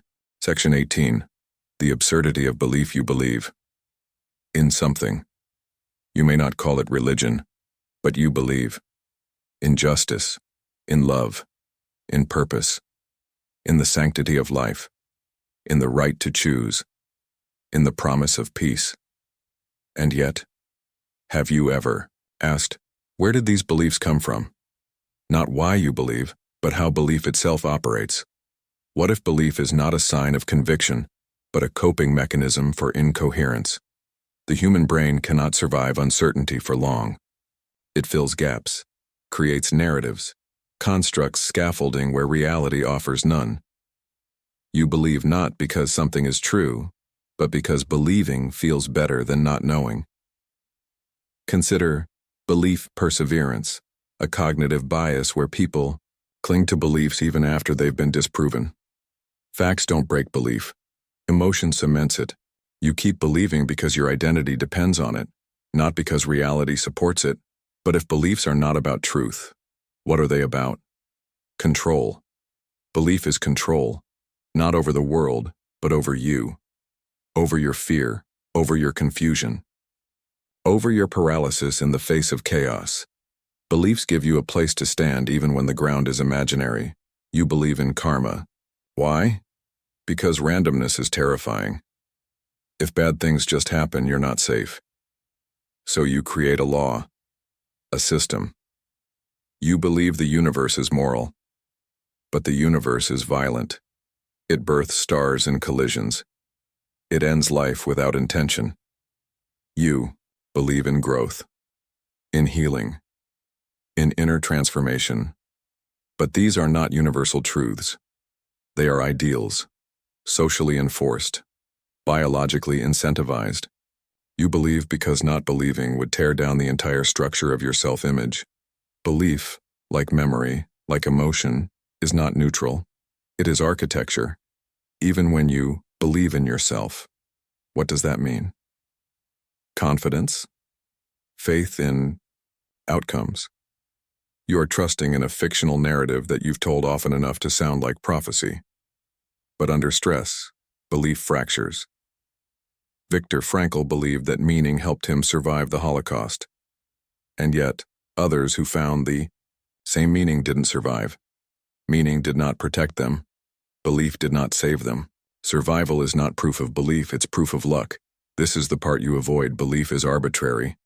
You happen to be born in a particular place, to particular people, in a particular language, at a particular time. That's the core of your values. Had one variable changed, you would believe differently, profoundly, convincingly, and yet you defend your beliefs as if they are sacred. You argue online. You moralize. You cut people off. All to defend patterns that were installed in you long before you could resist them. Even letting go becomes a belief. You believe that surrender will lead to peace, that presence leads to clarity, that detachment is strength. You've replaced one structure with another, more elegant cage, and you tell yourself it's freedom. But belief is not freedom, it is a strategy, one that evolved to help primates form tribes, navigate chaos, and reduce cognitive load. But now, it keeps you from collapsing into the honest terror of not knowing. Because not knowing is unbearable. It means nothing can be counted on. Not the truth. Not time. Not even myself. So you believe. Not because it's true, but because the alternative is silence. And if belief is just a buffer between your mind and the void, then what are you when the buffer is gone? What's left of a person who no longer believes anything at all? Section 19. The invention of language you speak. You write. You think in words. You consider this normal, natural. But what if language is not a tool, not a gift, not a bridge? What if language is a trap? Not something that frees your thoughts, but something that creates and then confines them. Language is not expression. It is a boundary. You didn't invent the words you use. They were given to you. Before you could understand meaning, you were handed symbols, labels, sounds, categories. You were taught that red is a color, that love is a feeling, that self is a thing. And with those definitions came division. Language doesn't describe reality, it divides it. The word tree separates tree from not tree. I separates you from everything else. Good separates what you approve of from what you fear. But the world itself doesn't separate. It flows, bleeds, merges. Only language draws the lines. Only language creates the illusion of separateness. You don't speak to understand. You speak to filter. The Sapir-Whorf hypothesis suggests that language limits cognition, that your vocabulary restricts your thoughts. Some Amazonian tribes have no words for numbers beyond 3. They don't think in quantities. Other languages lack future tenses, and so they perceive time differently. You're not thinking freely. You're thinking inside the walls of grammar, and inside those walls the world is distorted. Think about how English speaks of time. We spend time. We save time. We lose time. Language makes time a currency, and so you treat it like money. Hoard it, waste it, trade it, stress over it, but time is not currency. That's a metaphor. One you've forgotten is a metaphor. Even your inner voice speaks in language. But that voice is not you. It's a narrator. A ghost made of syntax. It says, I am sad, and you believe it. But the sadness came first. The words followed. You're not feeling in language. You're translating pain into symbols that only approximate the truth, and they never get it right. Language cannot explain love, grief, awe. It reduces them. It slices them into fragments and arranges them in tidy rows. You recite, I miss you. But the ache is not in the sentence. The sentence is a tombstone for the ache. Even philosophy fails here. Every truth ever written is a sentence, a structure, an agreement of definitions. But what if the definitions are flawed? What if the grammar carries bias? Every time you say is, you assert permanence. But nothing is.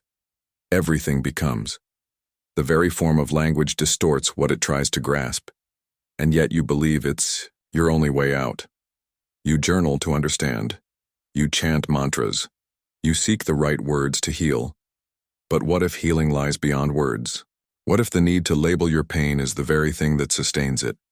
Taoism tried to warn you. The Tao that can be spoken is not the eternal Tao. But you ignored that. You kept reading, kept quoting. You turned silence into sound again. Because you're addicted. To names, to nouns, to sentences. Without them, who are you? How do you explain yourself? How do you exist? But the truth is this. You don't exist in language. Language exists in you, like a parasite. Like a script you didn't write but can't stop performing. So if every thought you've ever had was built from borrowed words, and every word was shaped by someone else's tongue, then what part of you is actually yours? And who are you in the silence that language cannot reach? Section 20. The simulation of self-awareness. You think you are self-aware, that you can observe yourself objectively, that you have an inner eye, an internal mirror, a conscious witness. But what if self-awareness is not enlightenment, but hallucination? What if the you doing the watching is just another layer of illusion? Let's begin with a paradox. If the mind can observe itself, then who is the observer? And who is being observed? You think you're the same, but you're not. The observer is a model, a role, a function. The observed is a story, a memory, a behavior. Neither is the real you. Because there is no real you, only recursion. Self-awareness is a loop, and loops can trap. In 1976, psychologist Julian Jaynes proposed a radical theory that consciousness, as we define it, didn't exist until relatively recently in human history. In The Origin of Consciousness and the Breakdown of the Bicameral Mind, he argued that early humans heard their thoughts as voices, commands from gods, ancestors, spirits. Only when the brain evolved to narrate itself did the self emerge as a concept. Which means your internal monologue is not ancient wisdom, it's a recent glitch. Self-awareness is not universal. Not every creature has it. Not even every human has it all the time. Newborns don't recognize themselves in mirrors. People with certain brain injuries lose their sense of ownership over limbs, over memories. You are self-aware only when the conditions are right, when the machinery is aligned, and even then it lies. You believe you know your motives. But studies in behavioral psychology consistently show you act first, then invent reasons. You justify instincts. You retrofit logic. You don't choose your path. You explain it after you've already started walking. The self you describe is a story your mind tells itself. Think of a puppet that believes it's pulling its own strings. That's your self-awareness. You think you're navigating, but you're narrating. You're not the captain, you're the commentator. Even the feeling of reflection is suspect. You meditate. You journal. You say you've gained insight. But what did you actually do? You rearranged words, you looped thoughts, you performed introspection. And in doing so, you reinforced the idea that there is something to be understood. Some hidden core. Some authentic self waiting to be uncovered. But what if there's nothing underneath? Just masks beneath masks. Just software debugging itself, endlessly, hoping that enough recursion will produce revelation. But recursion doesn't reveal. It multiplies. It copies the glitch again and again until the system collapses. Even your deepest insights, your epiphanies, fade. What felt profound, yesterday now feels distant, dull, forgotten, because self-awareness doesn't accumulate. It decays, like memory, like identity, like belief. And you feel this. You've had moments of detachment, where you watched yourself laugh, cry, perform, and you wondered, who is this person? Why am I doing this? That flicker of disassociation, that moment of estrangement, that's the system glitching, showing its seams. You call it an out-of-body experience. But it wasn't spiritual. It was true. You are not one being. You are a colony, a committee, an endless series of simulations, each one convinced it's the center. And when you become aware of the loop, you call it growth.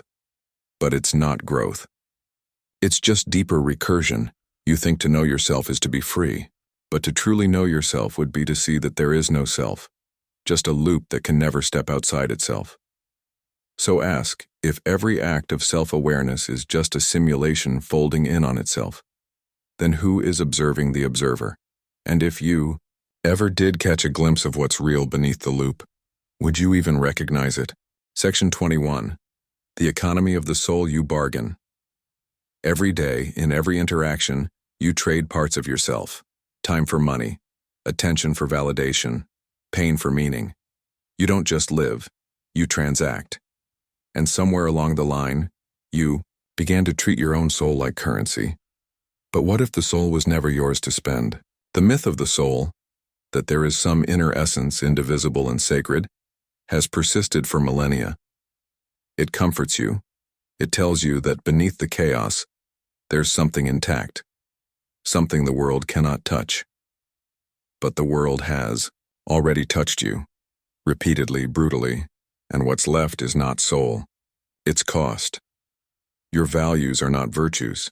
They are valuations, market-driven, socially traded, biologically incentivized metrics of worth. You care about kindness because it has social return, about productivity because it has capital return, about morality because it protects group coherence. These are not truths, they're investments. And the soul? It's just the story you tell to justify the ledger. You brand your suffering as depth. You call your traumas lessons. You build identity from pain. But pain is not character. It's interest, compounded by memory, reinforced by repetition. You don't grow. You accumulate. Even your love has terms. You measure devotion, count sacrifices, keep score. You say unconditional, but your nervous system has thresholds. Withdraw affection, and resentment enters the balance. You give, expecting return, even if only in narrative coherence. You trade in roles, parent, partner, mentor, each with unspoken contracts. You violate them, you pay. You uphold them, you collect. There is no escape from this economy, even the chaos. Desire to escape it is another transaction, trading complexity for the illusion of purity. Philosophy offers no discount. Minimalism, sell your clutter, buy your peace. Stoicism, exchange emotion for control. Taoism, surrender plans, receive flow. Even these are economic at their core. You invest belief. You expect returns. You practice discipline like it's a savings account for transcendence. But transcendence doesn't come. Because the soul isn't an asset, it's an abstraction. And in systems obsessed with growth, abstraction is exploited. You put your passion on display. You monetize your dreams. You turn vulnerability into content. The deepest parts of you become products, likes, clicks, shares, identity tags. You cannot protect what you keep offering up for evaluation. Even introspection becomes a currency.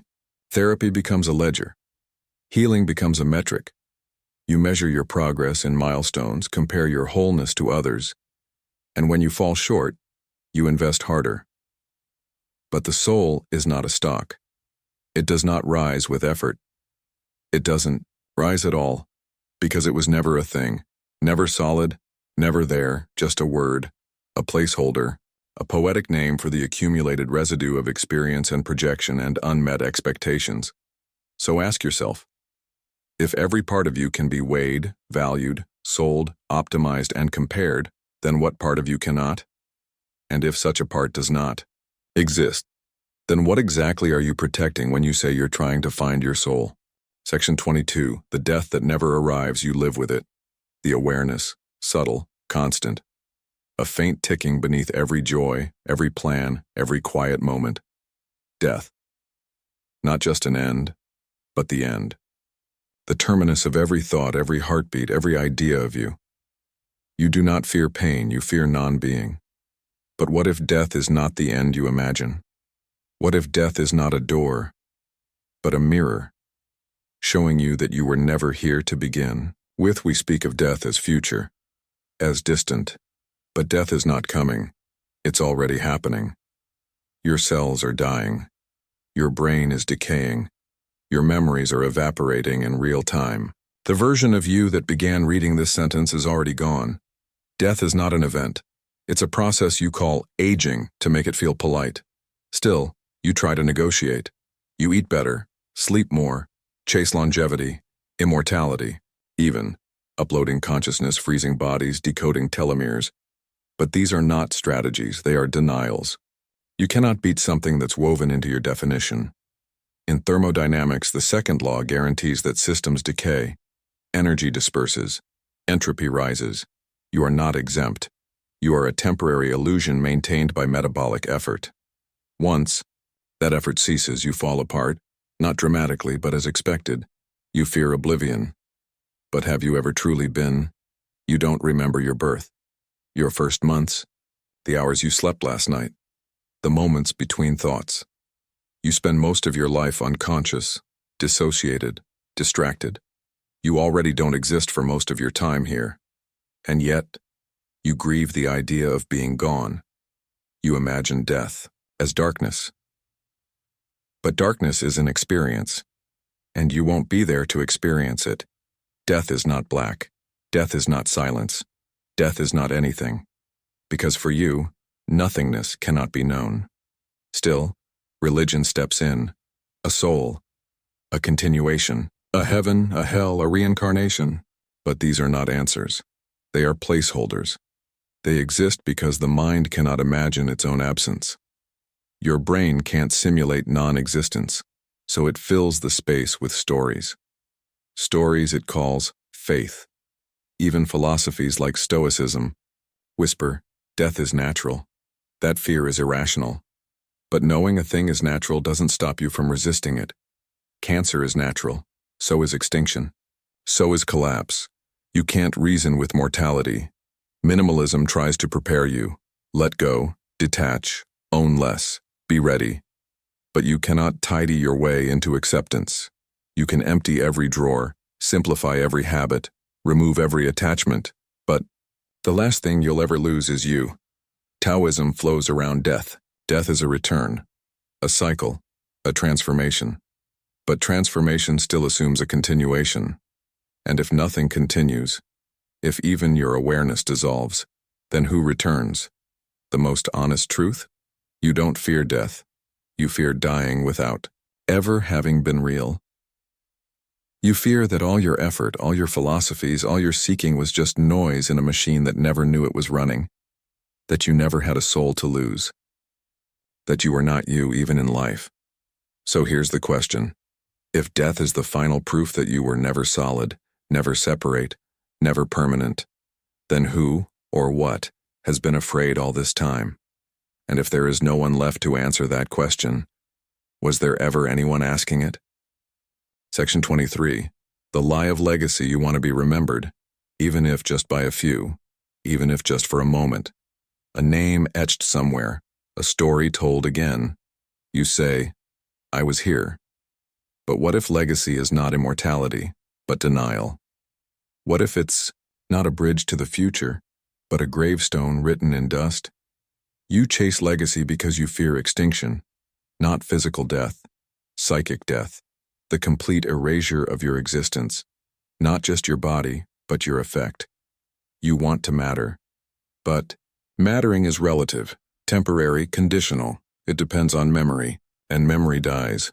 Statistically, almost no one remembers the names of their great-great-grandparents. That's 4 generations, 100 years. That's how long it takes for the average legacy to dissolve into silence. And yet you write. You record, you post, you build, you mentor, you pass down. But even the legacies we preserve rot beneath their bronze. Einstein, Shakespeare, Buddha. These aren't people anymore. They're symbols. We don't remember who they truly were. We remember stories about them, filtered, simplified, idealized. Legacy doesn't preserve the self. It replaces it. And if even the most remembered become fictions, what happens to the rest? Digital memory seems different. The internet promises forever, but servers degrade. Platforms die. Context shifts. One day your photos, your posts, your creations, everything you left behind, will be unintelligible noise, data with no decoder. Legacy is not memory. It is a temporary echo in minds that are also dying. You believe you leave behind your impact, your work, your children. But your work is misunderstood, reinterpreted, stolen. Your children become their own stories, shaped by their own wounds. Your influence is not yours. It slips away the moment you're not there to defend it. Minimalism tells you to release legacy, to focus on now. But even minimalists want to be remembered for how little they left behind. It becomes a reverse monument, absence treated as achievement. He owned nothing. That's still legacy. Stoicism whispers, live with virtue and you'll leave behind example. But example is fragile, and virtue itself is subjective. Your hero becomes someone else's cautionary tale. Taoism? It tells you not to grasp, to be like water, to vanish into the river. But even water leaves erosion. Taoist sages still wrote books, left teachings. Legacy sneaks in through the back door, dressed as humility. You cannot escape the instinct because your brain is wired to project forward, to imagine what happens after, to simulate grief over your own disappearance. You imagine your funeral, your legacy, your name on the lips of others. But you won't be there. You will never know. Legacy is a performance for an audience you'll never meet. So why do you still want it? Because if no one remembers you, it's as if you never were.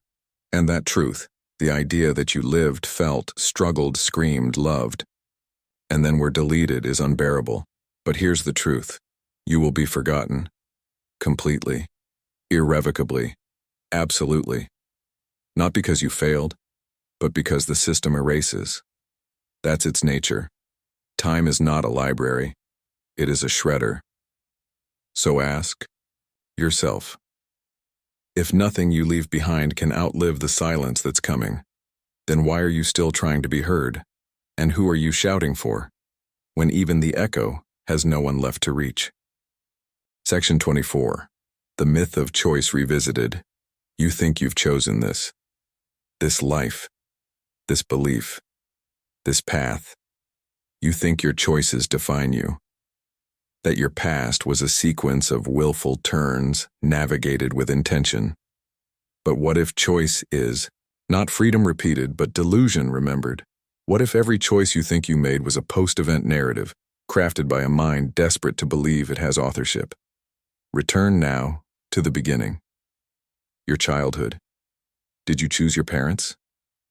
Your environment, your language, the shape of your brain, the level of safety you were allowed, the punishments you normalized, the rules you absorbed before you knew they were rules? No, and yet everything after was built on those variables. Your likes, your habits, your reflexes, your taste in music, your friendships. Even your defiance was shaped by what was there to rebel against. You didn't choose rebellion. You reacted, like a body to heat, like glass to pressure, like water to gravity. And then, when the reacting became patterned, you called it choice. But choice is not action. Choice is awareness of action. After, the nervous system has already moved. Liebert's experiments proved this. Your brain signals movement before you're aware of wanting to move. You are not the decider. You are the observer. And even that role is assigned. And yet you say, but I changed, I evolved, did you? Or did new information arrive at just the right time, in just the right form to overwrite the old programming? Was it change or update? Even your rejection of your past choices is just another function of the same system, compounding, recalculating, justifying. You are a feedback loop that has learned to narrate itself, and still you defend your choices like territory. I left that job. I chose to love. I walked away. But what if the variables had been different? One more sleepless night, one more compliment, one less fear. You would have chosen the opposite, and then justified that instead. Your choices are not principles. They are conditions. You do not choose because you believe. You believe because you chose and now must protect that decision from collapse. Even your deepest philosophies, your turn toward Stoicism, Taoism, Minimalism, these were not sovereign. They were selected by your fatigue, by your anxiety, by the failure of other strategies. You didn't arrive. You defaulted, and when you tell others, this is who I am now, you're not reporting a fact. You're masking a fracture. You're pretending the self you've assembled from reaction and avoidance is a coherent whole.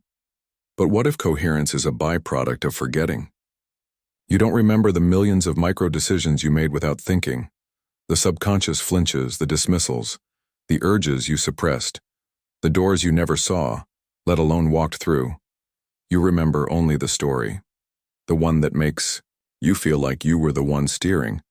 But if the story is a fabrication, and the steering was never yours, then what is this you that keeps insisting it's in control? And who is narrating the story when there was never a pen in your hand? Section 25, the abyss behind the eyes. You look at others and call them real.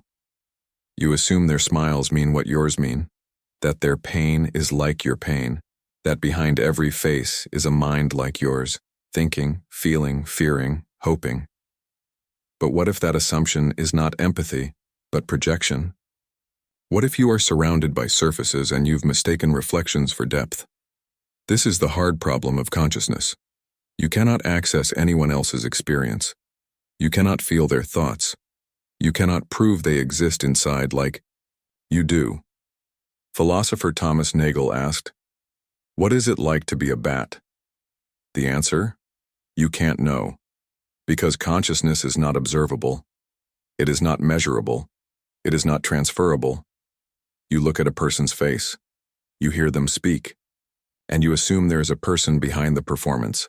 But that assumption is built on nothing but your fear of isolation. Dissociative conditions reveal the crack. People with Cotard's delusion believe they are already dead. Those with Capgras syndrome believe loved ones are imposters. Their eyes see the same world, but the inner reality has shattered. If consciousness can fracture so easily, what makes you think it was ever whole?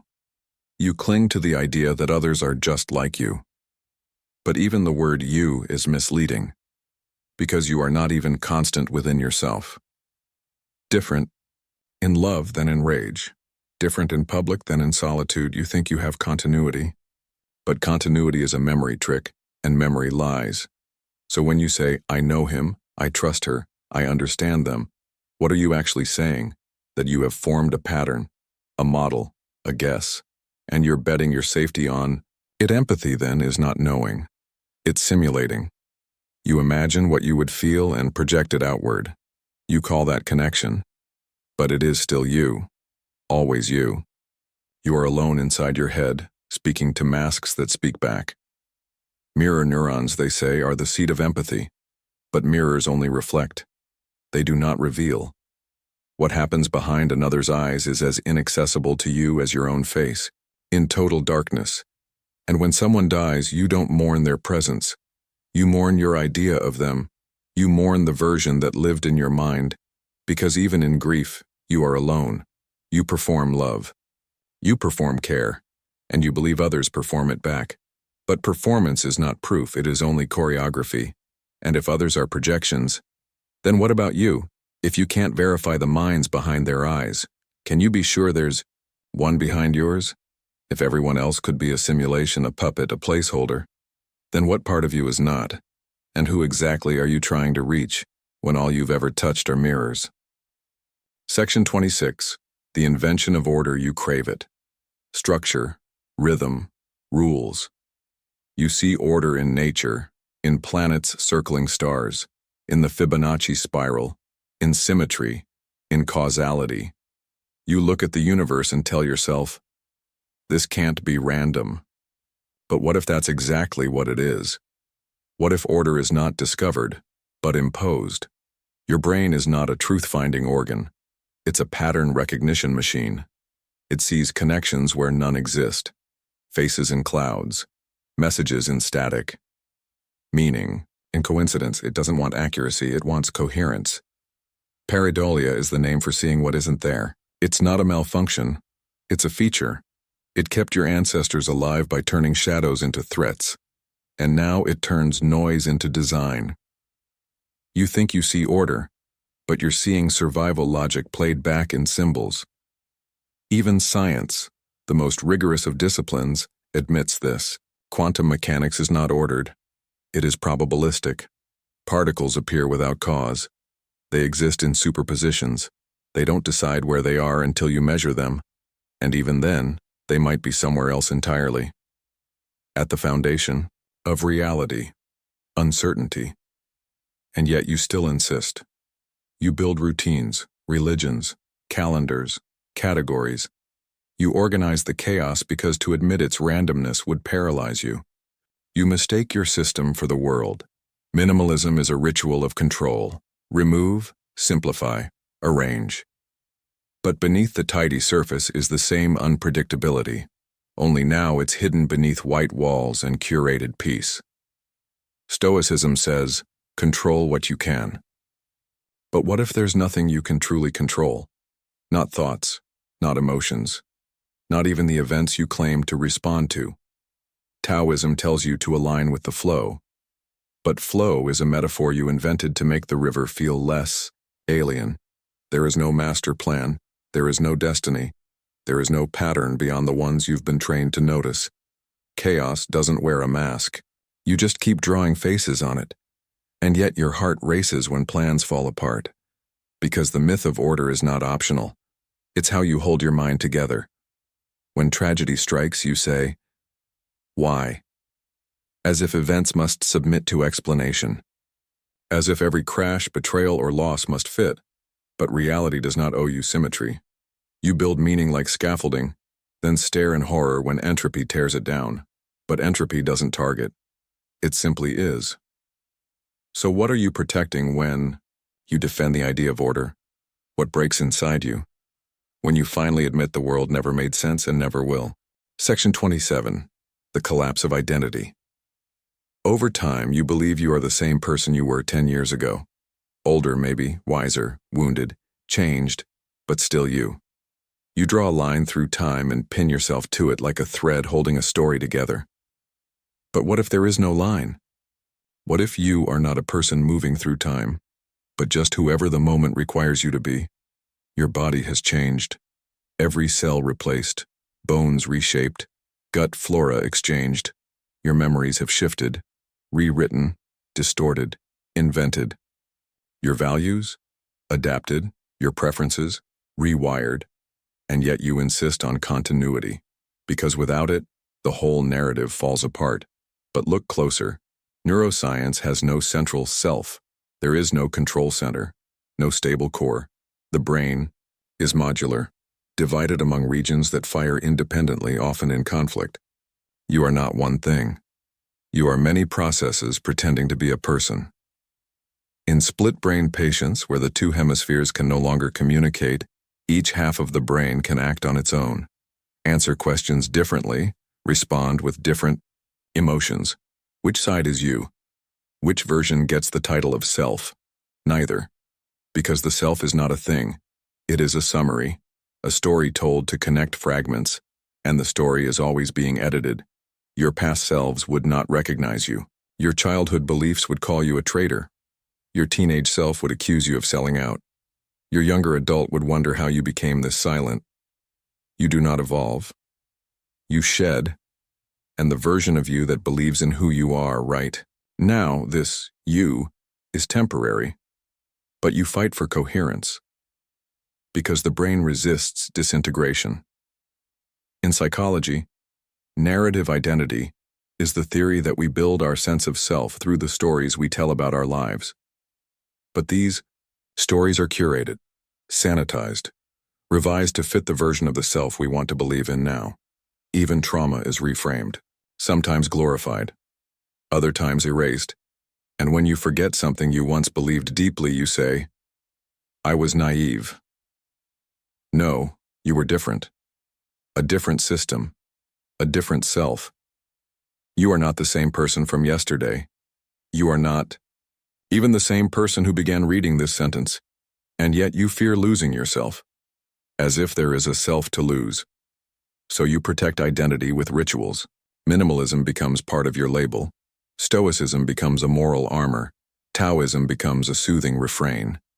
You are not practicing them. You are hiding inside them, using them to maintain the illusion of a stable self. But identity is not stability. It is a survival mechanism, evolving under social pressure and emotional necessity, and one day even this version of you will feel like a stranger.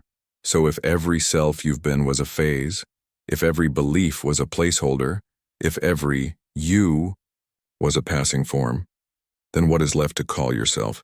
And who exactly do you think is aging, when nothing in you has ever stayed the same? Section 28. The reality filter. You assume what you see is real, that your senses are gateways to truth, that the colors, sounds, textures, and spaces around you are accurate representations of an external world. But what if they aren't? What if perception is not a window but a filter designed to mislead? Your senses evolved to deceive you, not maliciously, efficiently. The electromagnetic spectrum is vast. You perceive 0.0035% of it. You see color, but color doesn't exist. It's the brain's way of interpreting different wavelengths. There is no red in the universe. There is only light. You hallucinate the rest. Sound. Your ears detect vibrations in air. Your brain interprets them as meaningful. Music, language, sirens. But the vibrations themselves are neutral. The meaning is invented, constructed from memory and bias. Taste, smell, touch.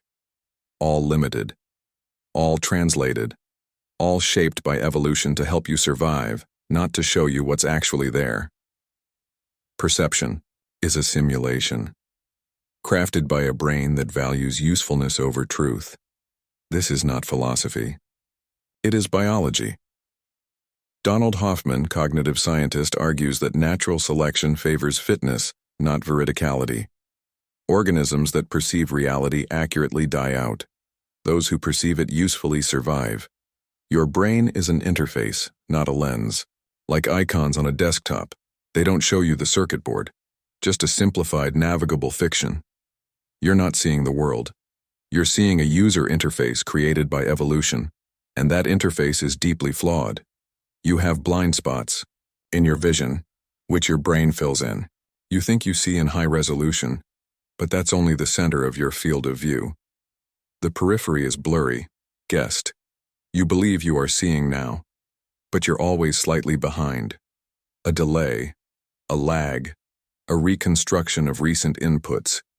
Even your experience of a stable world, buildings, faces, objects, depends on memory. Your brain stitches together fragments to create continuity. You don't see movement, you predict it. You are living in a predictive hallucination. And the predictions don't just shape sight, they shape everything. Your brain constructs your world before the data arrives. You don't react to what's happening. You react to what you expect to happen. You don't perceive reality. You confirm belief. The result? You walk through a hallucination so convincing you call it truth, and when the hallucination breaks, psychedelics, trauma, neurological disorder, you call it madness. But maybe the madness was always there, and you just stopped agreeing with it. Minimalism says, strip away distraction. But distraction is perception. What do you think remains once the hallucination is removed? Stoicism says, focus on what's within your control. But how do you control what you cannot even see clearly? Taoism says, flow with the world. But the world you're flowing with is fabricated by the very mind that seeks surrender. Even science, which promises objectivity, is based on instruments, extensions of flawed human perception. Telescopes, microscopes, sensors, they gather more data. But that data is still interpreted by brains wired to deceive. So the question isn't whether you can trust what you see. The question is, if you've never seen the world as it is, have you ever really been here at all? And if not, who exactly is dreaming this reality through your eyes? Section 29. The error of enlightenment. You seek it through silence, through suffering, through surrender. You chase enlightenment like a finish line, believing that one day the noise will stop, the self will vanish, and you will awaken. Whole, clear, still. But what if enlightenment is not awakening, but extinction? What if the clarity you seek is not vision, but the absence of all looking? Every spiritual tradition promises a form of release. Nirvana, moksha, satori, salvation. But what are you releasing from?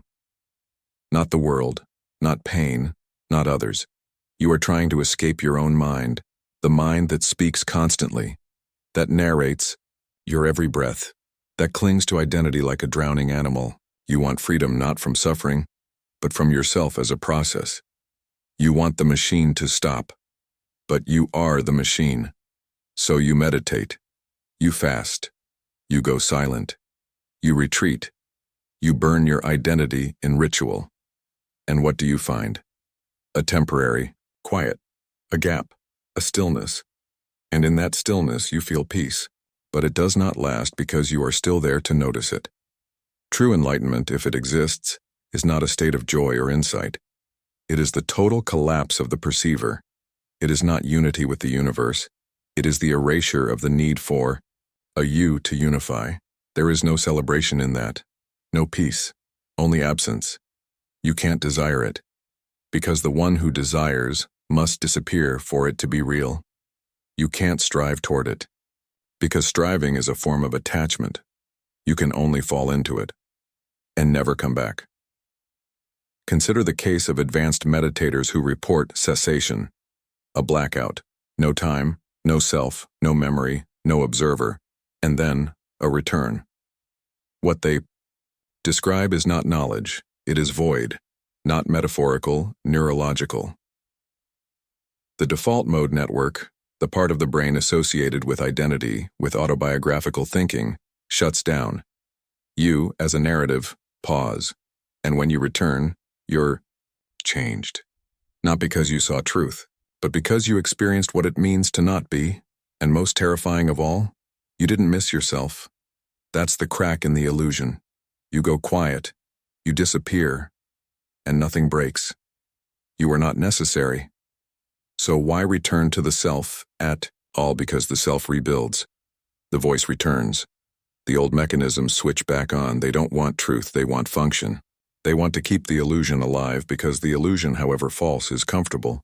So you turn your experience into a story. You write about it, teach it, sell it, turn emptiness into curriculum. And enlightenment becomes a brand, a product, a goal again. The circle continues. Because true enlightenment cannot be taught. It cannot be described. It cannot be experienced by a self and remembered. To know it is to not exist. To speak of it is proof you haven't arrived. So ask yourself if enlightenment means the erasure of the thing that asks for it. Then who is left to enjoy it? And why do you still want something that, by definition, destroys the one who wants? Section 30. The failure of language to save you, you return to it. Again and again. To name what hurts. To explain what's missing. To reach someone, anyone, who might understand. You write it down. You speak it. You rehearse it in your head, hoping the right words will finally relieve you. But what if the words themselves are the trap? What if every sentence you form is a further distance from what you meant to say? You do not speak to reveal truth. You speak to construct coherence. You tell stories to yourself and call them facts.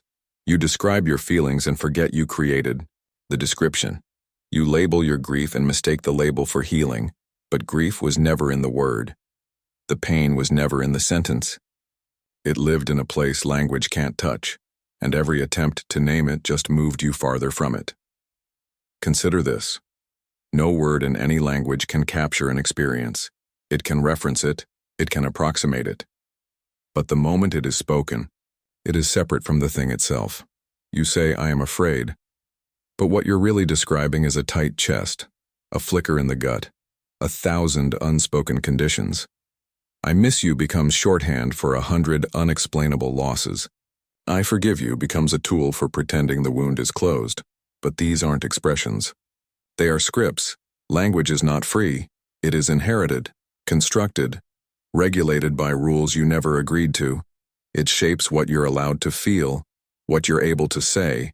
It defines the very boundaries of what you can imagine. There are languages with no past tense. Their speakers experience time differently. Languages with no word for self. Their speakers move through the world as process, not person. You are not naming things. You are being named by them.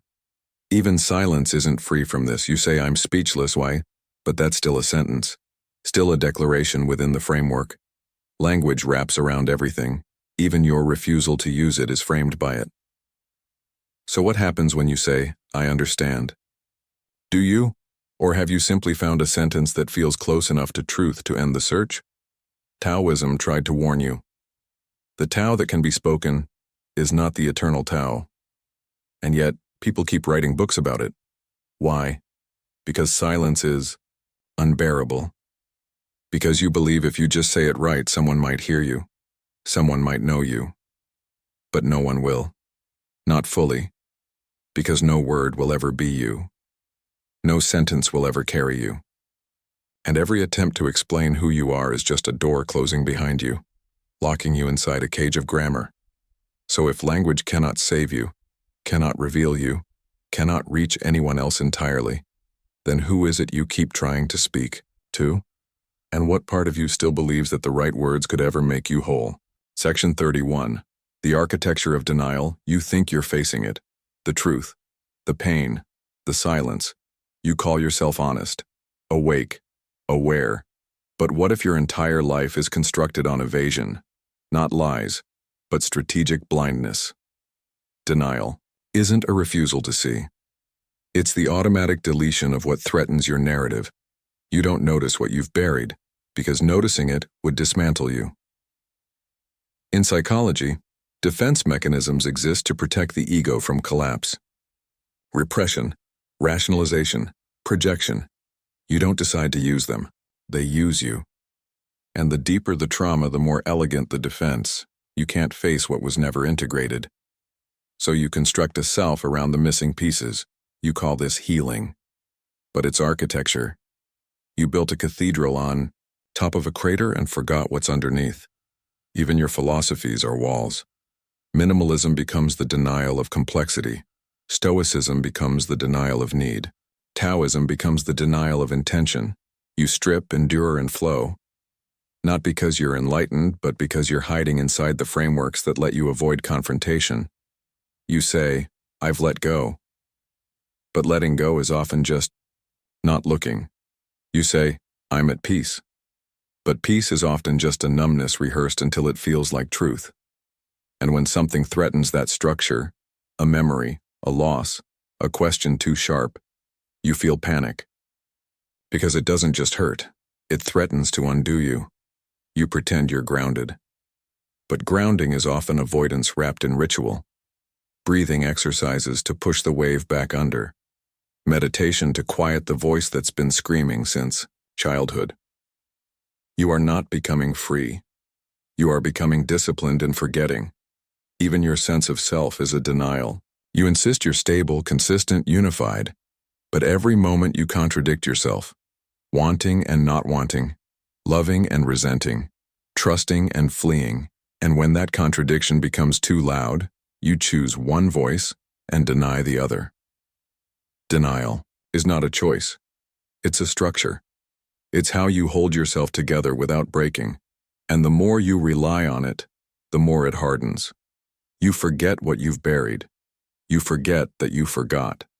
And eventually, you call that forgetting peace, but the body remembers. The nervous system holds the truth. The jaw clenches. The stomach tightens. The hands shake when no one's watching. And that is the real you. The one beneath the sentence. The one you never let speak. So ask yourself, if everything you believe is scaffolding built around what you refuse to feel, then who are you when the walls come down? Section 32. The Myth of Arrival. You imagine a future version of yourself, clear, calm, aligned, the one who finally figured it out, who wakes up without dread, who answers questions without flinching, who lives, not in reaction, but in being. You call this hope. You call it progress. You call it becoming. But what if there's no arrival? No destination? No state of completion waiting quietly beyond the next threshold? What if the arrival is a ghost? A psychological mirage that keeps you moving, so you never have to stop and look around? Everything in your life is structured around this illusion. You tell yourself, when I finish this, when I heal from that, when I find the right practice, the right person, the right language, and underneath all of it, when I become enough. But enough doesn't exist, because you are not measuring yourself against reality. You are measuring against a version of you that was constructed precisely so it can't be reached. This is not motivation. It's self-erasure with good branding. Even your healing has become a horizon. You track your growth. You document your journey. You measure who you were against who you hope to be, but you never arrive, because the second you're close, the goalpost moves. Your nervous system wasn't built for contentment.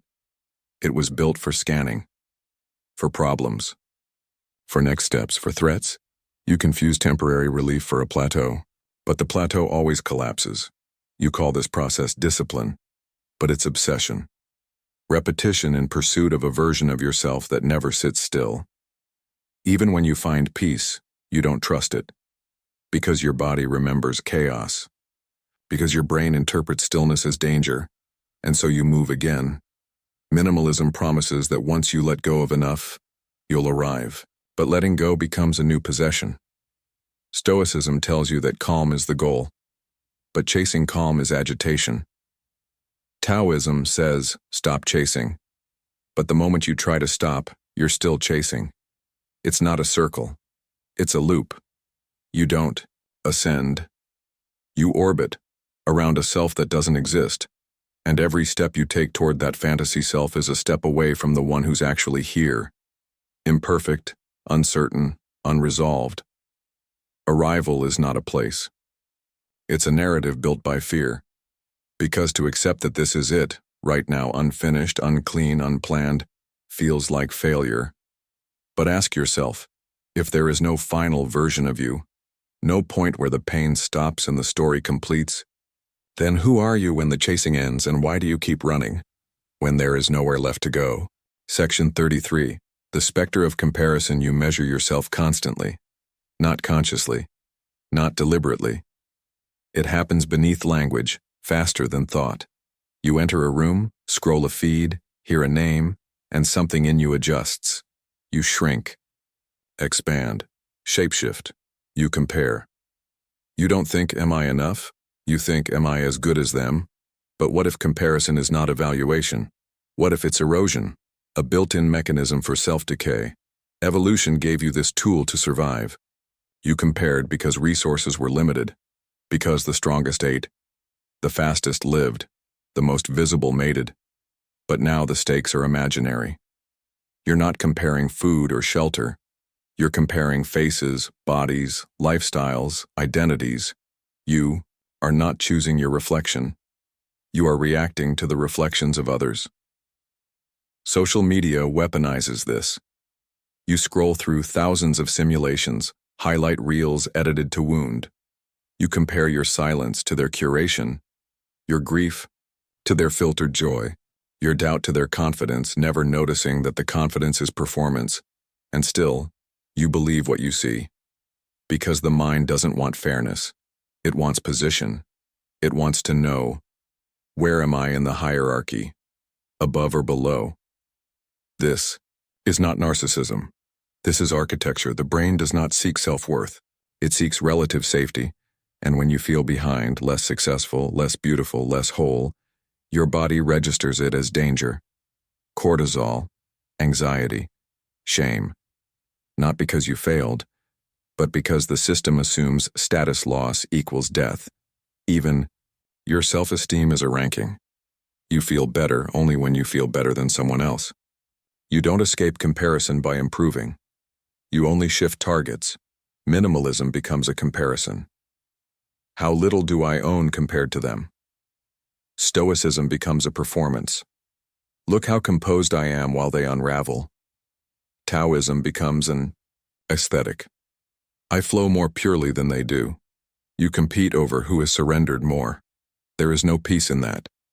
You are not trying to be yourself. You are trying to be a more acceptable version of someone else. And when you win, you don't feel joy. You feel relief, temporary, hollow, addictive, because someone else is always ahead, even in your head. You compare your current self to your imagined potential. You fail to live up to the fantasy and punish yourself. Not for who you are, but for who you aren't. But that fantasy was never real. It was constructed from fragments of others. A composite, a chimera, an unreachable benchmark that ensures your suffering continues. You chase it anyway, because comparison feels like guidance, but it is sabotage. So ask yourself, if every feeling of inadequacy is born from a fiction, and every fiction is someone else's performance, then who are you? When no one else is in the room, and what part of you still believes that being better will finally make you whole? Section 34. The illusion of connection. You believe you're connected to people, to places, to ideas. You text, you talk, you share. You say, I know them. They understand me. We're close. But what if connection is not intimacy, but synchronization? What if what you call closeness is just two people performing compatible scripts at the same time? Look closely. You don't connect with others. You connect with your version of them. An internal simulation built from fragments, voice tone, facial expressions, prior behavior. You interact with your model of them, not the person, and so do they. Your friendship is a negotiation between two hallucinations. You say we get along, but what you really mean is, our narratives don't collide yet. What you call connection is often pattern recognition. I've seen this before. This reminds me of home. This feels safe. This is not love. It's familiarity dressed as belonging. Even romantic love is projection. You don't fall in love with a person. You fall in love with the story you tell about them. A story built on need, memory, trauma, and longing. You say, they complete me. But completion is dependency. You are not being filled. You are being regulated. Your nervous system soothed by someone who matches the shape of your wounds. And then comes the panic, the fear of loss. Not of them, but of what they reflected back to you. When they leave, the story collapses. And you grieve the version of yourself you saw in their eyes. Even your community is fragile.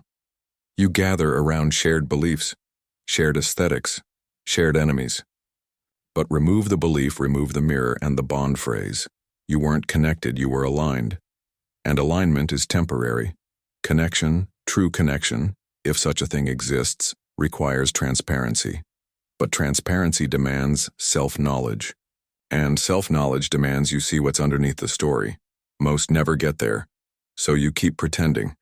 You perform vulnerability. You curate authenticity. You share openly, but only what you've already processed. The raw, the ugly, the confused, those remain buried even in intimacy. You are seen only to the degree that your performance is acceptable. Even silence becomes a script. Even absence is interpreted. You do not connect. You negotiate. Over and over, hoping someone's simulation of you matches the one you're projecting. But if everyone is interfacing with their own illusion, if even the you they love isn't you, but a story built on incomplete data, then has anyone ever truly touched you? And if not, what part of you still believes that connection can ever be real?